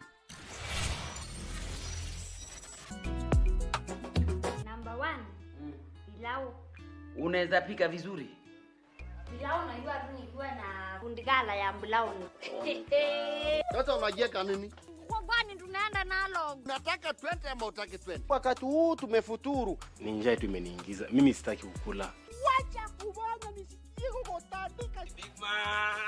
Wacha kunisoea, unasikia? Kuvaa tu kitu kama hii unafikiria mimi ni pia ni wale kumsala. Hata nakurutisia shukrani kwa sababu ulipoenda pale goli. Hapo mlipofika. Mimi ni cheke wa kile. Lazima mjifanye Waislamu.